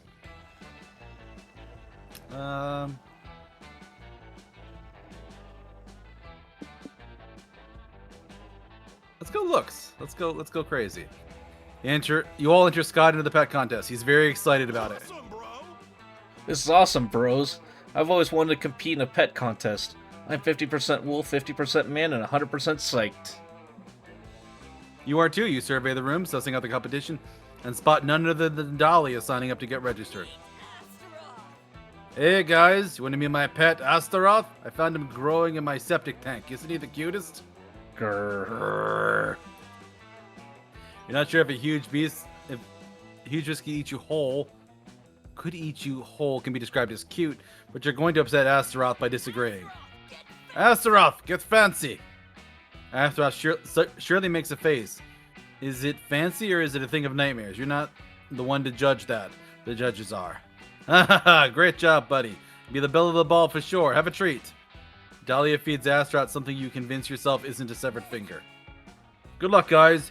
Hope we can still be friends after I kick your ass in having the cutest animal. Dang, are you guys sure I can win this? I know I'm a handsome boy, but the contest here is surely cute. I see your point, buddy. I mean, just look at that lady's tortoise. The eyebrows on the thing. That tortoise surely fucks. Look at that fluffy orange kitten. Its face is grumpy, but also somehow aloof and mysterious. That cat's got some real big dick in it. Okay. Your friends are not wrong, but how far are you willing to go in order to make sure Scott looks more handsome for the next few minutes? That's your Needs type, no Toby? Big muscle lady has you frothing at the mouth. Yeah, Dahlia's great. Scott needs no glow up. He's beautiful already. Everybody loves Scott for being a good boy, but being a bit of a bad boy is sexy too. Give him an earring to make him look 5% hotter. This forbidden transmutation circle could turn Scott into the hottest creature on Earth. A bartender? I do hear that bartenders quite frequently get hit on, so that makes sense to me. I mean, they're surrounded by drunk people, so yeah. Everybody loves Scott for being a good boy, but a bad boy could be sexy too.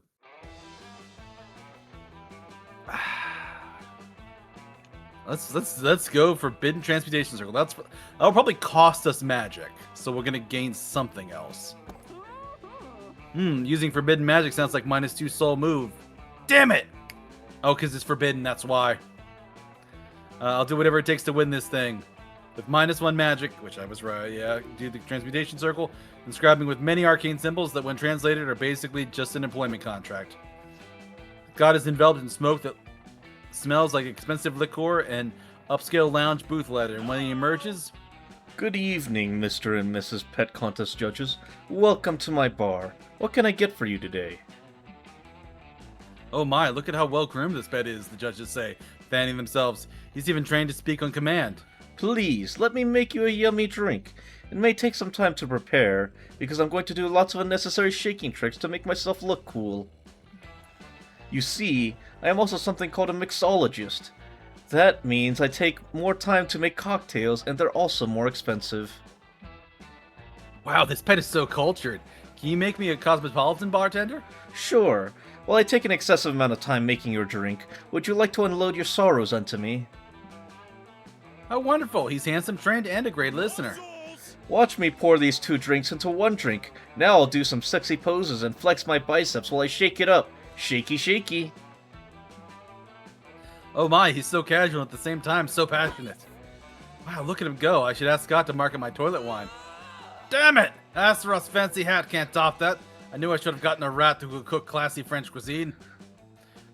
The judges also give Scott the win, and some of them even give him their phone numbers. You gain 2 money and 1 hype. Damn it, I fucked up. Oh, there's bonus soul. And there's also bonus soul. Up Sure. to you. Are you a cat person or a dog person? I'm a Scott person. Come here, good boy. Welcome to the animal sanctuary. It even has a petting zoo. There are dogs, cats, goats, bunnies, alpacas, ducklings. It warms your heart to see so many animals being loved and cared for. Surrounded by all this wholesomeness and fur, what do you want to do? We'll volunteer. You're checking the place out, booping snoots with all sorts of cute critters when you run into a familiar face. Oh, hey. Oh hey, are you guys volunteering at the sanctuary too? Hi Faith, we'd love to. Do you have animals who could use some volunteering/friendship? Sure, why don't you spend time with old Major? He's getting up there in years and could use the exercise. Woohoo! I love you, old Major. Let's play fetch. Last one into the dog park has to throw the frisbee. Polly, you can brush Annie with the alpaca if you want. Or brush Annie the alpaca if you want. She's a very sweet girl. I'd rather brush your alpaca, if you know what I mean. No idea what you mean, honestly. But I'm gonna guess it's a sex thing. It usually is a sex thing with you. You betcha. Well, I'm kind of working right now, but maybe we can brush alpacas when I go on break. Fuck yeah, boo. Text me when you're free. And you, Vicky. What if you hang out with Colonel Grumpo? Faith takes you to the ugliest, grumpiest cat you've ever seen. If cats had phalanges, this one would definitely be giving you the finger. Colonel Grumpo was rescued from a really bad situation. He has trouble trusting monsters, but I promise there's a sweet boy under all that radiating hate. Have fun! Great, Scott gets to play fetch, and Polly's having car sex while you're stuck with the world's meanest cat. Oh well, maybe it'll all be okay. Wait, did Colonel Grumpo just steal your wallet? How? You didn't even see him move. Better get on this cat's good side before he does something worse.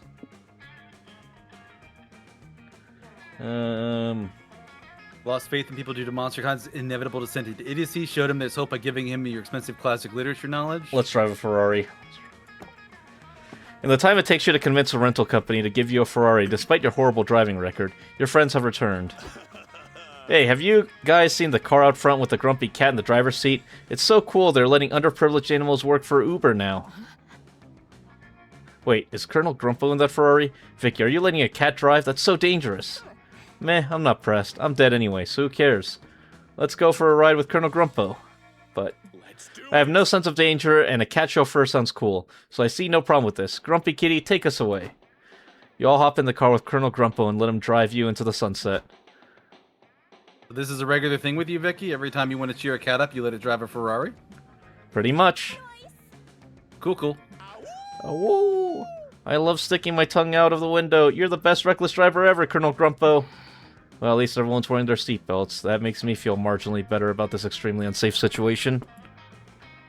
You give Faith a few extra white hairs, but your joyride is a success. You even see a small smile on Colonel Grumpo's face as he snoozes on the steering wheel. You lose -2 money on the car rental, but gain +2 soul, spending time with Grumpo. Look, guys. No hands. All right. The hole? God, these are all... I don't like these. I'll spend money at the fortune teller. That'll at least raise something. Sure. Look, that cloud looks like a plane. Scott, that is a plane. Is fortune telling real or is it all bogus? Only one way to find out. The psychic who runs this caravan has a sign posted outside with different services she offers. There's so many different ways to glimpse the future. What do you want to do? Palm reading costs money. Tarot reading costs soul. Seance costs money. Given that one of your own road trippers is a ghost herself, you're curious what a seance might entail. Future? Welcome to Hope Halco's Tent of the Great Beyond. I can foresee your future. I can blend to your past. I can even... Wait, Polly? Scott? Amira? Hey, you're not dumb tourists, you're just dumb. What are you doing at my side hustle? Checking shit out. Your sign outside says you can do a seance. Is that true? Yeah, it's true. My otherworldly powers can bridge the gaps between realms. What realms exactly? What's a realm? I don't know. The realms. I connect to like the spirit realm, I guess. Why would you need a seance for that? Wouldn't a phone work? Not if it's the spirits. I bet they have a weird country code or something. That's not it. Look, I don't have time to do the whole world building explanation right now, but trust me when I say this seance is cool and fun thing you can pay me to do.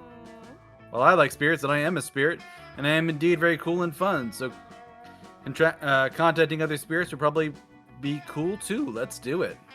I'm sold. I love following the crowd and being cool. I'm glad you're convinced. Give me -2 money and then the name of the spirit you want to call, and I'll do my best to connect you. So, this is a bit of an interesting character lore I'll explain here. So this is Hope, and we just met Faith, right? Yep. And I think there's a third one who are like kind of a ripoff of that old Charmed show, where they're like 3 magical witches who have like a TV show where they're doing stuff. But So one of your them issue is where you assume that I have any pop culture knowledge. Okay. So it's 3 witches named like Hope, Faith, and Charity, and You're talking to someone who has never seen Lord of the Rings. oh wow, that's an So- interesting thing. How you get to this point in life with missing that, but that is interesting. But yeah, for those wondering, yes, 3 witches, all named like Hope, Faith, and Charity or something. But anyway, we're giving Hope money to do a thing. Instead of annoying random ghosts with unsolicited calls, call the spirit who really wants to hear from you. Polly's mom. Contact the part of you that died that day. Burger Queen. Call the day Burger Queen disconnected its delicious salsa sauce. It's continued. And Polly's mom feels like good soul. We did a good thing. Yeah, seems like a good thing. Oh, sure, we can call my mom. I haven't seen her since we left for the road trip, so it'll be nice to catch up. Hope connects you to Polly's mom. Najageist. Naja's voice comes from Hope's mouth. Sweetie. Hi, sweetie. Hi, Scott. Wow, I've never been contacted via seance before. They usually just call me. This is so exotic. Hi, Mrs. Geist. Thanks for packing me some graveyard cookies for the road trip. I love the chocolate and bone chip ones. I'm so glad. How's the trip going? Are you kids staying out of trouble? Nope, but when do I ever? Yes, you've always had that wild streak in you. Just try not to do too many drugs, please. At least not all at once. I know you're a young adult now, and technically you will be forever, but I still worry because I love you, and you'll always be my little girl. I know, Mom. I love you too. I appreciate how much you care for me while still letting me be myself. I promise I won't die twice. By the way, I texted you my move earlier. Rook to e5. Oh, I do love our chess by SMS matches. I'll send you my move as soon as we hang up with the witch. Bye, sweetie. Bye, Scott. Bye, Miss Geist. Well, that was sweeter than one of Naj's delicious graveyard cookies. You gained 2 soul for checking in on Polly's mom. Yeah. So many places to go. Alright, well, let's see. Where to go now?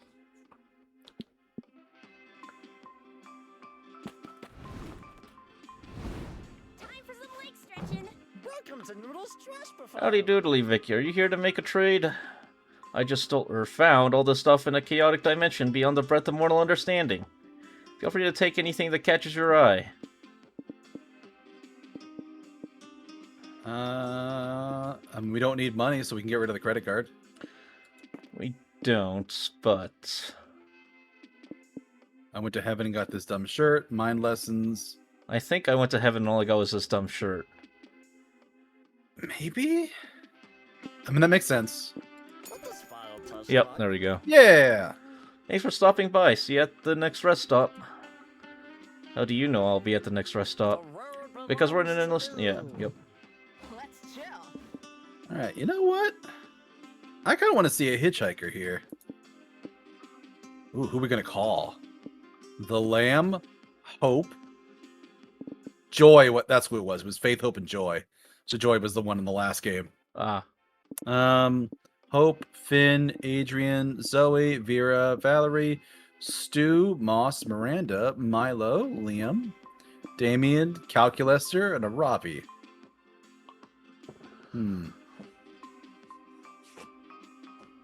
Let's call her Robbie.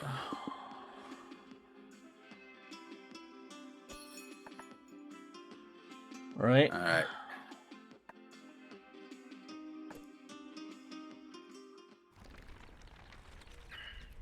Week 2. Wherever I go, it'll be a blast. Earn money at Cryptic Tech Company. Test the limits of tech and ethics. That sounds bad. Casino. Chances are good you're going to have a fun time. Oh, no. Guess we're going gambling. That's why Cars 3 is the best one in the trilogy. I never saw it that way. I've also never seen any of the Cars movies. I just know Ka-chow. Yeah, I don't know that one either. I know more of like the Life is a Highway cover that somebody did for that. Flashing lights, rolling dice, people sobbing as their life's fortunes are gambled away. No doubt about it, you're at a casino. Ooh, I like that outfit. Gambling is risky and reckless, but so is going on a road trip with Polly and Scott, so whatever. Question is, now that you're here, what will you play?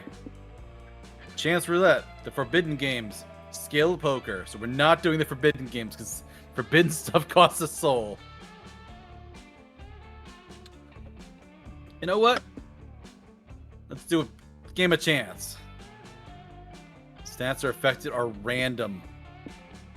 Oh god, no. You're into the casino ready to make some sweet, sweet money. Yes, I love casinos. Chance of land of random chance, impulsive decisions, and drinking. Everything's coming up, Polly. You're the best expert here, bro. What game should we play? Roulette probably. There's very little rules involved, and I'm like 6 old fashions deep, so I'm too drunk to coach you on a proper game anyways.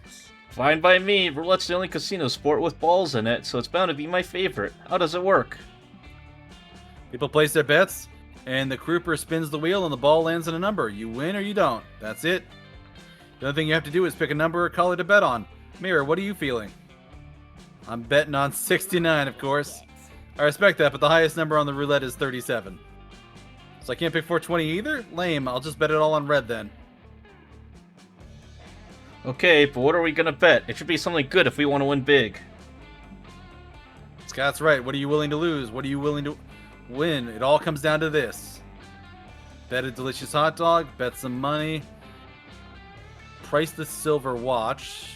Mysterious warlock who gave it to your long-dead ancestor probably wanted something to gamble with the hot dog. Let's give up some stamina. No, not the hot dog. I was really looking forward to eating that. That's why you have to bet it, Scotty. Gambling's no fun if you're not putting it all on the line. You bet your hot dog and the croupier spins the wheel. Scott is visibly sweating as he watches the ball bounce along the numbers. Oh man, did we go too far this time, guys? This is a really good hot dog we might lose. You know I support a life of pranks and shenanigans, but risking this hot dog might have crossed a line. You watch with bated breath as the roulette wheel slows down. The ball lands on a black number. Ouch. No! Man. I'm sorry, buddy. It's my fault for pushing you to bet your delicious hot dog. I'll never forgive myself. Hey, kids. It's me, Tubular Eddie, the anti-gambling advark. I'm here to tell you that gambling is totally unradical. Another thing you can bet on gambling is that something cool something you can bet on is that gambling is something cool cats never do. But I'm not a cat. I'm a werewolf. Oh, those two then. Oh, man. I gotta go now. I have a line of coke to snort off my skateboard. Peace out. Well, you guessed the casino was probably the most place for you to see, unlikely place to see a anti-gambling PSA. Also, the most likely place to lose some stats. This time it's -1 stamina. Well, Oh, we just straight up lost yeah. them. Crap. Well, let's go to the farm. Man, it'd be great if something random happened right now. Oh, wait, that's you. Oh. Well, it's not exposition. So. As you're driving, you pass a weird salesman who set up a pop-up shop on the side of the road. Ah, new customers. Welcome to my magic artifact flash sale where everything absolutely must go. Neat, how much is this stuff? It's all free. You just have to take it right now and never ever bring it back or tell people who gave it to you. Why do you want to get rid of these products so badly? They were taking up space in my inventory is all. They're definitely not cursed. I love free stuff that isn't cursed. Can I get something, Polly? Pretty please? Oh wait. Sure, Scott can have one sketchy magical artifact as a treat. Hooray! Scott browsed the flash sale for a bit before remembering that he's borderline incapable of making decisions on his own. Okay, I'm torn. I like this thing because it's got cool colors that hurt to look at directly, but I like the way this thing whispers unspeakable horrors in my ear. I just can't decide. Vicky, can you help me pick? What should we take? Ancient bracelet with terrible secret. Hint, it is not a bracelet. Ancient discount coupon that works everywhere, but is so old it forces you into hours of arguing with the manager to convince them it's valid. Yeah, I want to argue with don't the know what manager. Fast forward the next time you're at a store trying to buy something. It'll be $10.99. No, it won't. We've got a coupon. This coupon looks pretty old. Like unspeakably old. Are you sure it isn't expired? Nope, it's still good. We got it from a salesman on the side of the road, right after he told us to never say where we got it from. Yeah, sorry, that sounds sketchy as hell. I don't think I can accept this. This is... Oh. This is ridiculous. You're refusing it just because it's old? I think this coupon is still in the prime of its life, damn it. It's just company policy, ma'am. I have other coupons here I can give you for... No, I want to use my coupon.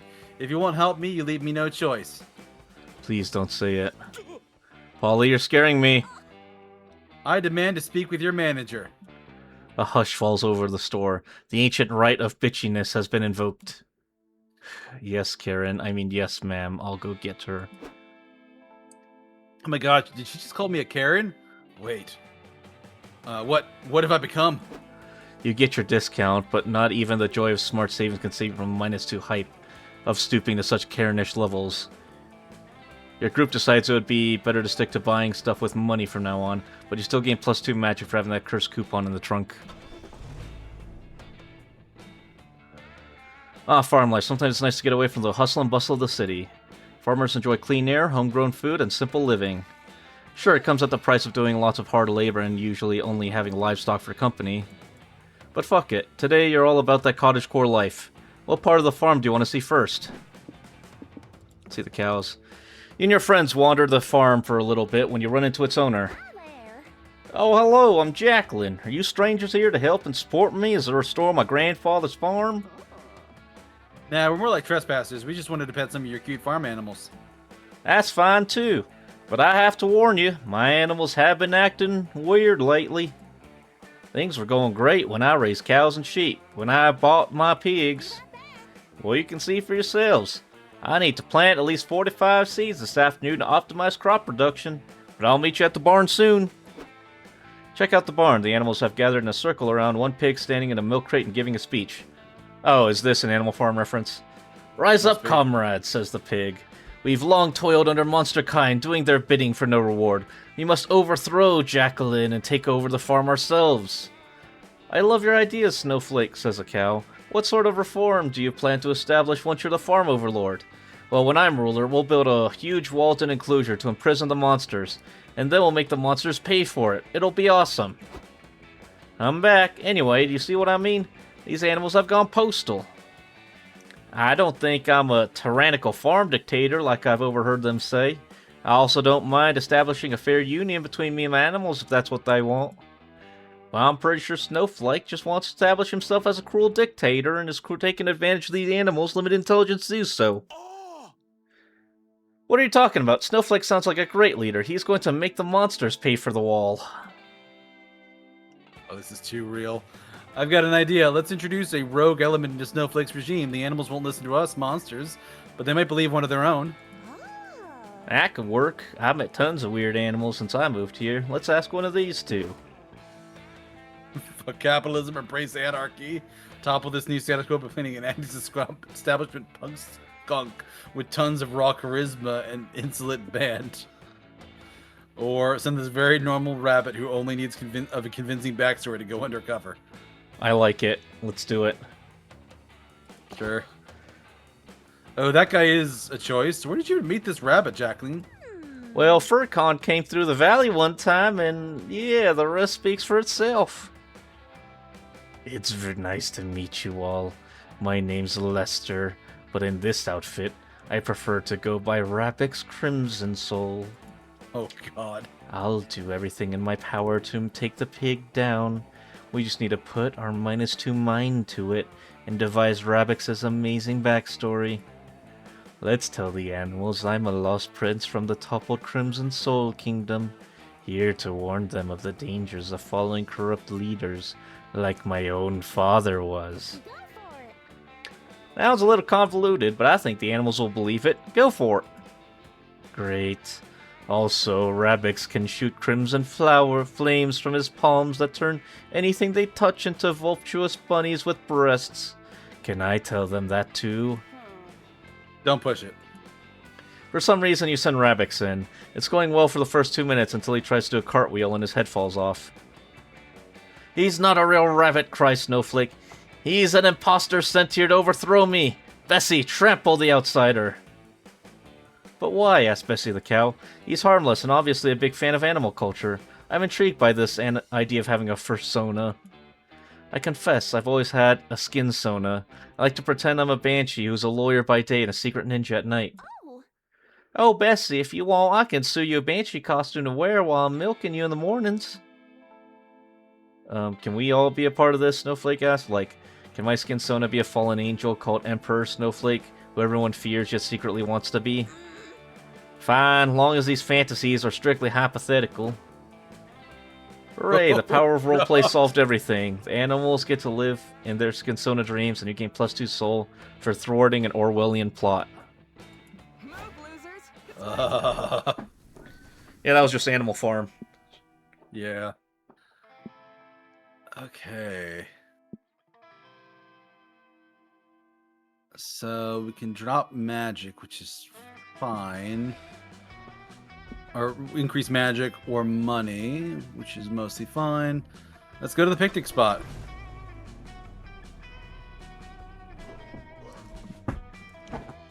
The sun is shining, the birds are singing, the ants are eagerly anticipating eating your scraps.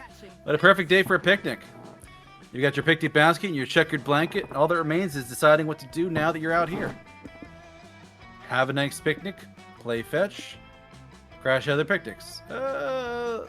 Let's go simple. You got a picnic basket out of food. You've got a nice day. You've got friends to enjoy it with. You just need to decide where to spread your checkered blanket. Don't worry, guys. I know how to find the perfect picnic spot. We learned all about this in Monster Scouts. First step is to make sure your spot has absolutely no one else's pee on it, because it's rude to picnic on a spot someone else has already claimed. The perfect picnic is also best enjoyed with 3 to 6 friends. Good thing we're somewhere with that number. Let's look for a place on a high hill with good air. I'll lick my finger to test the wind while we walk. I've seen people do it in movies. Whatever you say, bud. I'll just follow you around until you find a place we can sit. You indulge Scott in his picnic hunting antics. He usually finds a patch of grass deemed suitable. Finally finds a patch of grass deemed suitable, and you dig into sandwiches and potato salad. Roar! Oh no, I forgot the most important step of finding a picnic spot. Bear-proofing the surrounding area. Roar! Whoa, is that a bear with a gun? That's my second favorite excuse for how I died. Oh no, this bear isn't just stealing the picnic, it's robbing the picnic. This is a stick-up. You can have the picnic, Mr. Bear. We don't want any trouble. The bear doesn't seem sold on these terms. He gestures a gun at Polly's bottle of honey mead. Hey, boo. Well, you want to steal my booze too? No way, Winnie the party pooper. Over Amira's dead body. You're not willing to die for mead. Intercede and save the day before the bear lights you all up. Bear's behavior is probably due to nurture, not nature. Try to learn what circumstances brought it to a life of crime and help him from a place of empathy. That's almost certainly soul. Get this bear. The only thing bears covet more than delicious picnic, a taxi license. Just imagine a bear driving a taxi. Let's try and boost soul. Using the power of empathy, you appear to the bear's emotional turmoil and tell him that you get it. You really do. He may want this picnic, but doesn't really need it. These sandwiches and these sodas won't bury his inner pain. You can give this bear what he really needs: a bear hug. The bear remembers being the runt of the family, neglected by his emotionally distant bear dad for being scrawny and weak. He reflects on trying and failing to find a job. Nobody's hiring bears these days. He's struggling to make ends meet. His bear wife berates him for being unable to provide for their cubs. He can barely afford the rent of their cave. Damn forest gentrification. He wanders the forest after a particularly nasty marital dispute. He is hungry, frustrated, filled with rage at an unfair world. The bear remembers passing a box of firearms with free guns for bears written on the side. He knew what he had to do. A tear rolls down the bear's snout as you hold him. He pats you on the back and walks back into the forest for some much-needed introspection time. You solve the bear's problems with compassion and understanding. Lame. I mean, don't get me wrong, I appreciate you saving the mead, but... Oh, and Scott's life. But that was objectively the least interesting way you could have gotten us out of that... gotten a gun out of our faces. Jeez, a simple thanks, Amir, wouldn't go amiss here. But you know in your heart you did the right thing, despite losing 2 hype and gaining 2 soul for helping the bear. My turn on the driver's seat. Alright. Experimental prison or... Ooh, kite tournament. Are we there yet? This tournament is serious business. Competitors from all walks of life have trained hard for this. A couple stitches. You've got prodigies from kite-flying clans, kite-flying gurus, athletes of ancient kite-flying techniques. And then there's you, who's pretty much just here for the drama. What do you do? Coach a stranger. The tournament is still 2 days away, but lots of competitors are already here training. They're all hyper-intense, meditating and doing drills and monologuing about what winning the tournament means for their honor and shit. This is exciting. I've been to a lot of sports tournaments, but a kite tournament will be a first for me. What about you, bros? Congrats on winning first day, Ryan. Thanks for having your daily stew. Well, when are you ever going to pass up the opportunity to lie to your friends to seem cooler? No, seriously, when will you? It's getting old. I was an avid kite-flying competitor back in my day. I won several gold medals before I retired. Wait, you say you're a retired kite-flying champion? Do you think you could train me before the tournament? I've always wanted to be the best kite flyer in the world, but now that I'm here with all these actual professionals, I realize I'm a bit out of my depth. With your expertise and my plucky underdog archetype, I could win this thing. Of course, Vicky will help you, bro. It'll be a great opportunity for her to put all her kite knowledge to good use. And taking on a protege will prove once and for all whether she was lying to us about being a kite-flying master. Right, Vicky? Don't look at me, I'm not bailing you out of this one. You need to learn to stop digging yourself in these holes. Everyone's counting on you to turn this kid into a master kite flyer in 2 days. How are you gonna do it? Summon the Emperor of Kites and make a blood pact. Uh, Sad truth is it's less about anime training montages and more about learning proper physics. Now we're summoning the Emperor. Yeah, that's magic. We got plenty of magic. Yep. Using -2 magic, you draw the summoning circle and recite the ancient kite-flying incantation. An explosion of kites suddenly appears. When the kites have cleared, an ornate planking held by servants stands on the circle before you. Servants lower the planking to the ground, and out steps the Emperor of Kites in all his colorful nylon glory. Howdy, your brojesty. We were wondering if you could help us with a problem. Yes, you're commoners who want me to solve all their problems, typical. If you two can't figure out who the real mother is, I'll just cut the baby in half and we can get this done by lunch. Chop chop, where's the baby? Hey, no, that's not what we need. We don't even have a baby. Oh, you haven't had a baby yet, so you need a baby. This is one of those just prime noctis things. Got it.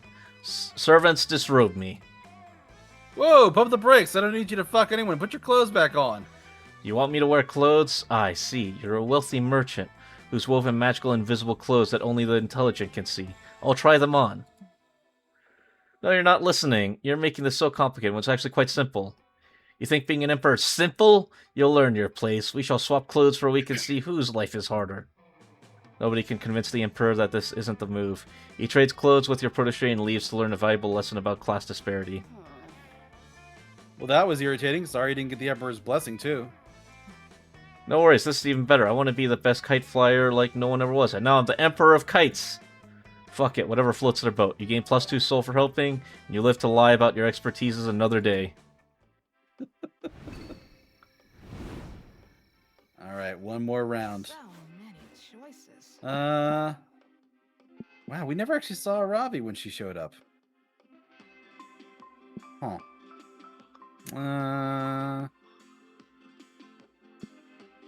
Let's get reach out. I'll pop here. Alright. Let's chill. You mortals love material things, don't you? How's it going, Meat Sack? Welcome to my swap shop. See anything you like? I'd love to make a trade.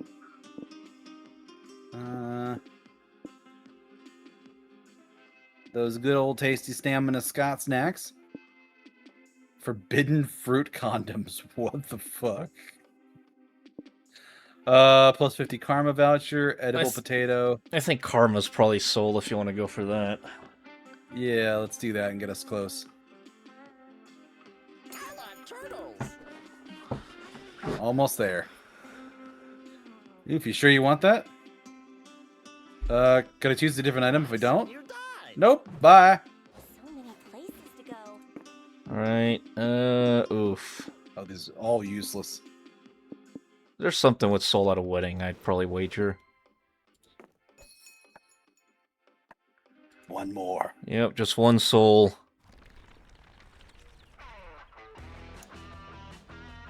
New day and new adventure.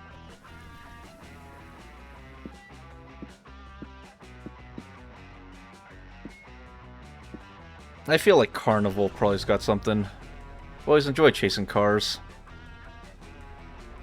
I got an achievement for that. We chose a place on the board and then didn't go visit it, and that's an achievement. What's more fun than a carnival? There are games, rides, people in costume, and all the junk food you could ever want. Favorite gold First order of business is obviously consuming a pile of cotton candy bigger than your head. Then, while you ride the resulting sugar rush, what do you do next? What's the upside down caution sign? If you move the mouse cursor over, it'll tell you. Oh, who knows what you'll find here? I mean, Freak Show, we know what we're losing, so we're gonna Yeah. choose what we're gaining. It's gonna bring us a little on money, but yeah, I'm gonna go Freak I'll keep Show. an eye on it, make sure we don't mess it up. You see a tent with a long line outside of it. Come one, come all, a carny beckons. Behold my finest freaks if you dare. What do you think, Polly? Should we dare? Let's go, Scott. I never chicken out on a dare. Let's do it. You pay -2 money for tickets and get in line to see the freaks. Inside, you witness some mind-boggling individuals. Mr. Right to Bear Arms. Roar. Oh wait, You can do it. the illustrated man, literally. Portami furori di chi, cazzo. The chaotic creature from beyond the believable boundary? Wait, that's just Noodles. Teehee. Finally reached the end of the freak show. The tent splits off into 2 directions, and a choice of the final freak to see. Vicky, it's your call. Which of these freaks do you think would be the freakiest freak to ever freak us out? He's the man who's always nice on the internet. The dog that thinks it knows. I think the nice nice one person, seems- yeah. Yeah, that. This anomalous wonder of the web is smiling and typing on his laptop. Oh, you're trying to tell us this guy has never been rude online? I call bullshit. Look, he's commenting on a YouTube video. I can't believe you gave Adult Regular Samurai Frogs the movie such a bad review. This film literally defined my childhood. But I respect your differing opinion, and you made some points that made me see Monster Ribber in a new way. Nice.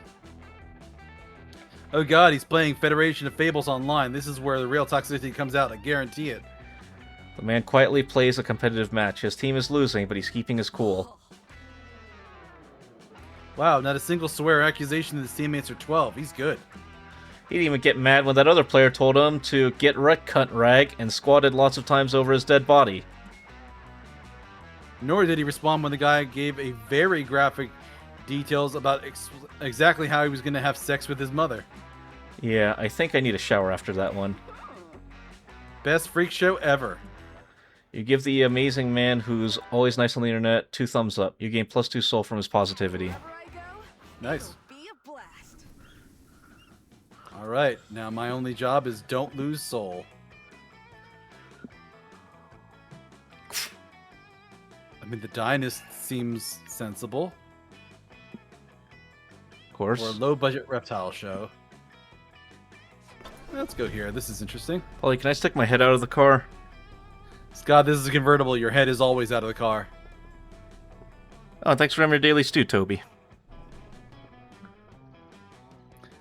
The Dynast is a classy locale made for road trippers with discerning tastes. Can't wait. Sadly, it looks like everybody and their mother is a road tripper with discerning tastes. This place is packed. The only way you're going to get seated anytime soon is if you sit with someone else. This is a great opportunity to smash conventional manners and make new friends. Who do you sit with? Couple looks like they need couples therapy from you, maybe? Table who clearly doesn't want to be bothered, or the poor soul waiting for their blind date. Oh God, why is the person who doesn't want to be bothered plus soul? What? Polly, because you're gonna like, oh, you don't need to be a loner. You're such a great person on your own. You need to believe in yourself. I'll go for the blind date person. You all sit down with a nervous lich. Hey, bro, I'm Scott. Is this seat taken? Huh? Hi, Scott. I'm Ernest the Avaricious. And that seat is actually being taken by my date. Oh, okay. When's your date getting here? Any second now, I'm sure. Her name is Mindy. We're set up by mutual friends to go on our first date today. Oh, congrats, Boo. How long have you been waiting for her to show up? About 3 hours, but surely there's a good explanation and she's on her way, right? Could you give me a second to talk to my friends privately? Oh, sure. Definitely not rude of you to sit at my table uninvited and exclude me from the conversation. Guys, Ernest's date obviously isn't coming and it's really bumming me out. We gotta help him. Okay, we need a plan. Let's do a huddle about it. Wait, we're already doing a huddle. I'm out of ideas. Don't worry, I've already got a plan. It's a wholesome prank time. We're gonna lie but do it for nice reasons. Hey, Ernie, guess what? We're actually your date, all of us. Completely forgot to mention it until now. You're all Mindy? But I thought... Actually, you know what? This must be the modern dating culture. I'm okay with this. This is fine. So, Mindy, tell me more about yourself. Why did your dating profile describe you as a 36-year-old woman and not multiple young adults? I'm sure you get asked that a lot. Oh, it's cause, Mira, why is that again? Because this is the game show. You can guess which one of us is Mindy. You win a cash prize. And a data guess. That's going to cost us money. Because we're all one being. Mindy is short for hive mind. That's probably the safe one. Oh, well, I guess that makes sense. You did say some strange things when we were chatting online. Like, I can't wait for you to meet the real me. All of me. Or, one of my kinks is suppressing your free will and thoughts and bringing you into my collective. I mean, I kind of get it. So, Mindy, what if our relationship gets more serious? Will I be expected to join the hive mind? You do you, Boo. Just because we give up any semblance of our identity and personal sparkle doesn't mean you have to. No, I want to. I'm tired of being in charge of my own decisions. I spent 59 gold bars on Uber Eats last night. I'm a wreck. Please recruit me. If you insist, we just gotta stare deeply in each other's eyes for 3 hours without blinking. Go. You do it. You start to lose yourself in Polly, Scott, and Ernest's eyes. It's mesmerizing. So mesmerizing, in fact, you forget to wonder if you're maintaining eye contact with 3 different people. You forget to wonder how you're maintaining eye contact with 3 people at once. Your sense of self is slipping away. You were once 4 separate beings, but slowly become one. You're all Mindy. We are Mindy. Thanks for the fun date, you all say in unison as you leave. You lose 2 mind, 75% of your individuality, but you get 2 soul for cheering up Ernest. Alright.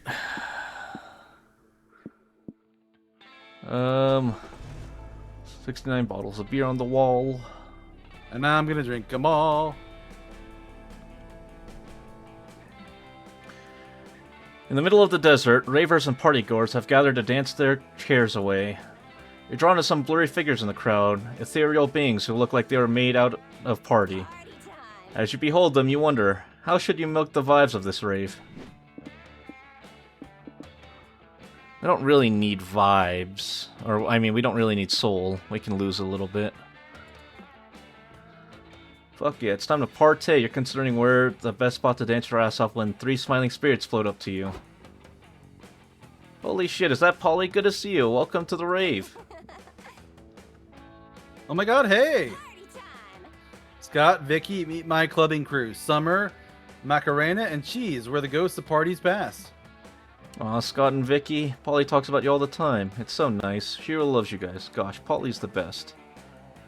She is. How's everything, girl? Are you liking the party so far? Yeah, it's awesome. We were just deciding which DJ set to listen to first. That's a big question. Macarena, Summer, and I got that shit down to a science. We put together a DJ schedule. We'll rotate methodically throughout the set so that we're always changing and curvating our vibes. Vibing is like the best. We even scheduled visits to the bar and the bathroom, even though we don't actually have to use the bathroom anymore. It's part of the vibes. Of course, in like an hour, we're gonna be too blitzed to actually follow our schedule and probably just wind up wherever feels right. Relatable. Which DJ are you scheduled to listen to now? Well, we just finished our scheduled mingle with other ravers time, so we're actually ahead of schedule. Cool, so we have an opening, don't we? We could, like, do some more ecstasy. We can do that and hit another set. Do you guys have any preference for who we listen to next? Hypno DJ. Dead Mouse, skillful French mouse, controls the funky club by pulling the hair. The most frantic DJ. I don't even know. Let's go Deadmau5. Excellent choice. Deadmau5 is the hottest DJ in Europe right now. They've got a great rags to riches story too. The duo got started as a gourmet chef in Paris, with the mouse controlling the chef's movements by pulling on his hair. I think I've heard this story before. But there was like a twist. The chef died. So sad. How everything eventually dies. Mouse wasn't ready for his career to be over. He knew he couldn't keep the corpse employed as a chef though. Too unsanitary. So they became a DJ duo, because you know, DJing is like cooking with sound and vibes. So nice. Everything is eventually reborn. While weird backstory aside, Deadmau5 turns out to be an amazing DJ, playing remix bops from the Double O's. This set is incredible.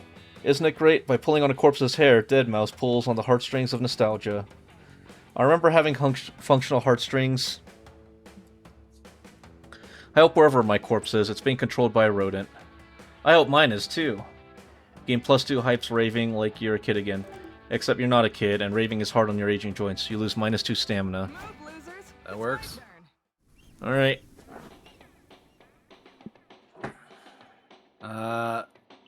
90s action movie or The Caves? Let's go to the 90s action movie. Let's tank our stamina a little bit more and be 100% safe. That was so fun. I can't hear you. This is a city ravaged by heists, villains, and government corruption, and tough guys are doing anything to rescue their daughters. This city needs a hero, someone brave, bold, badass, and preferably with a gun and some washboard abs. You're definitely not the hero the city needs or deserves, but you're here now, so fuck it. What do you want to do with this 90s style action fest? Crawl ready vents. Okay.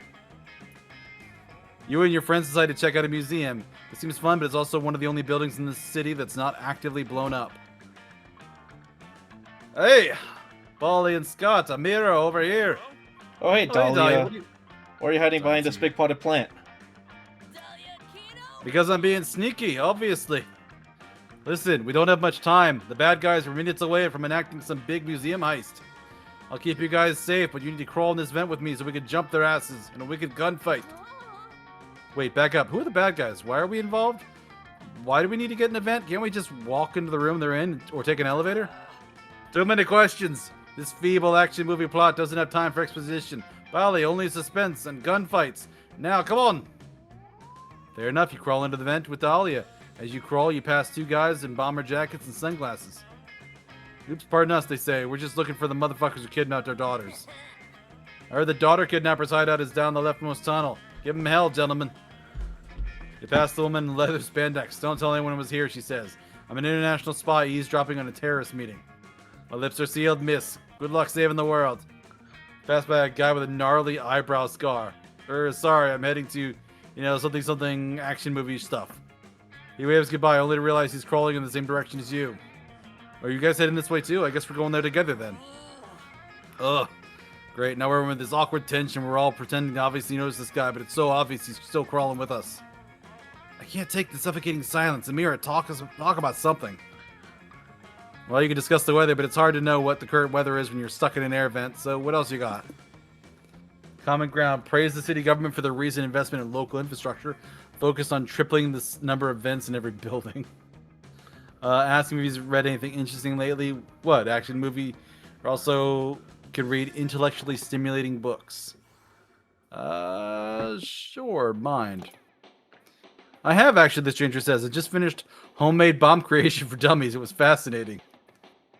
What do you need that knowledge for? Lots of things. Take the scenario. You've been knocked out and locked in a janitor's closet. Just combine bleach, floor polish, and a cup of vomit absorbent. Shake it up in a thermos and boom, homemade explosive to bust the door down. Or perhaps you're having a dinner with your girlfriend's parents, and the evening is full of stares and awkward silence. You just can't take it anymore. Using chicken fat, a fancy candle, 3-tined fork, and the C4 you stashed away for ice later. You gotta take it out of that mess. 3-tined fork? Okay, I think I've got that written down. Okay, thanks for the tips. Wait a minute. What was that you said about an heist later? Oh, right. Since we've got on so well, I guess I'll just tell you. I'm the leader of a criminal syndicate who's here to steal millions of dollars of jewelry from the museum. What? Dahlia ends up having a epic fight in the vent. It's the most heroic thing you've ever seen. She wins by creating an improvised bomb with a bullet and gunpowder and shoving it in a small metal chamber and detonating it at the bad guy's temple. So innovative. I am victorious! Amira, it was so clever of you to get the bad guy to reveal himself with the power of your insane chit-chat. Or inane chit-chat. I never would have thought to try it out. I mean, it's small talk, and Dahlia never does anything small. But good work. You lose 2 stamina for crawling so long, but you gain 2 mind for discussing books like a nerd. Hey, Huckleberry. Welcome. Hope you're doing well today. Thanks for swinging by. Let's get Howdy, howdy. recharged. So many choices.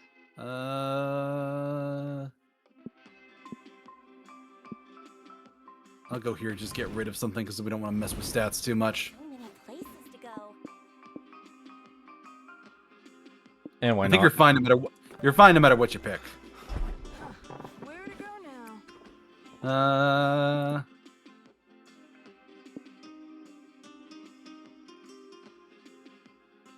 Think anywhere works. Yeah, because I think it's the end anyways. Yep. Destination fulfilled.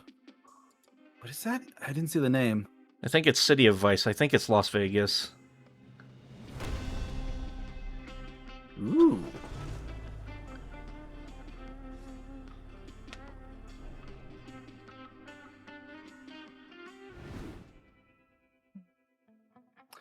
Welcome to the City of Vice. The bear again.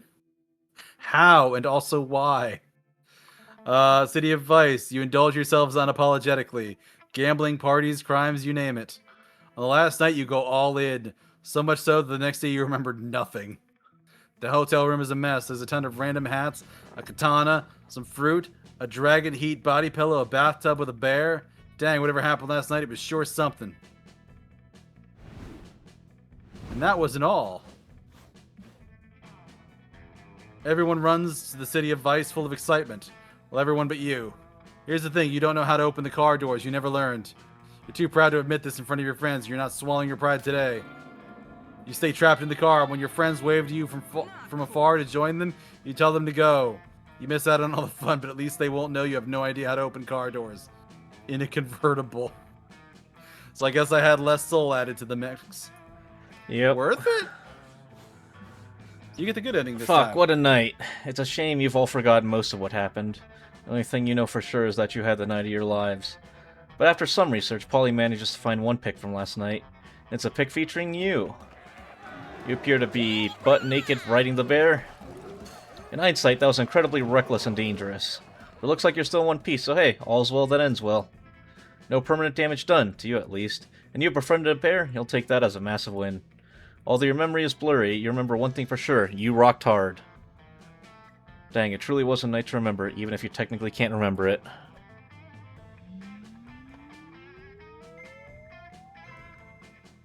Oh, wow. You did a lot better. I mean, it's just RNG. Mm-hmm. New events, new outcomes, new destinations.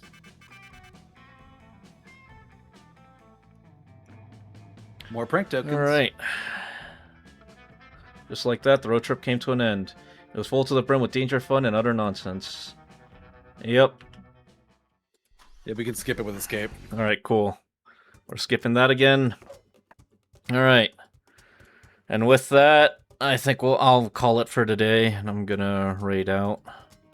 Yeah, I don't think there's enough time to do another one. That would be a bit Yeah. too much. Go Do see you have a who- recommendation for raid? And I'll raid into this as well. Sure. My friend, John Silva is streaming. Let me put his name in chat. That's his name. Yeah, thank you for being here, Vey. I hope you had a good time. Alright, I'll go ahead and mute in Discord, and then I'll go ahead and raid out. Alrighty. Alright, guys, thanks so much for hanging out with me today. I had a great time. I hope you did too. Tomorrow we'll be playing Elden Ring earlier. Or not earlier, but like, yeah, around this time. I think tomorrow we'll be playing some Elden Ring. Hopefully we can finally finish that game. Make sure to take care of yourselves, do whatever you gotta do. I appreciate you all for being Everybody, here. Thank you for joining You're us. all I hope you amazing. had a good time. Have a great day. Let's get this raid going, and I will see you later. Probably Monday for the next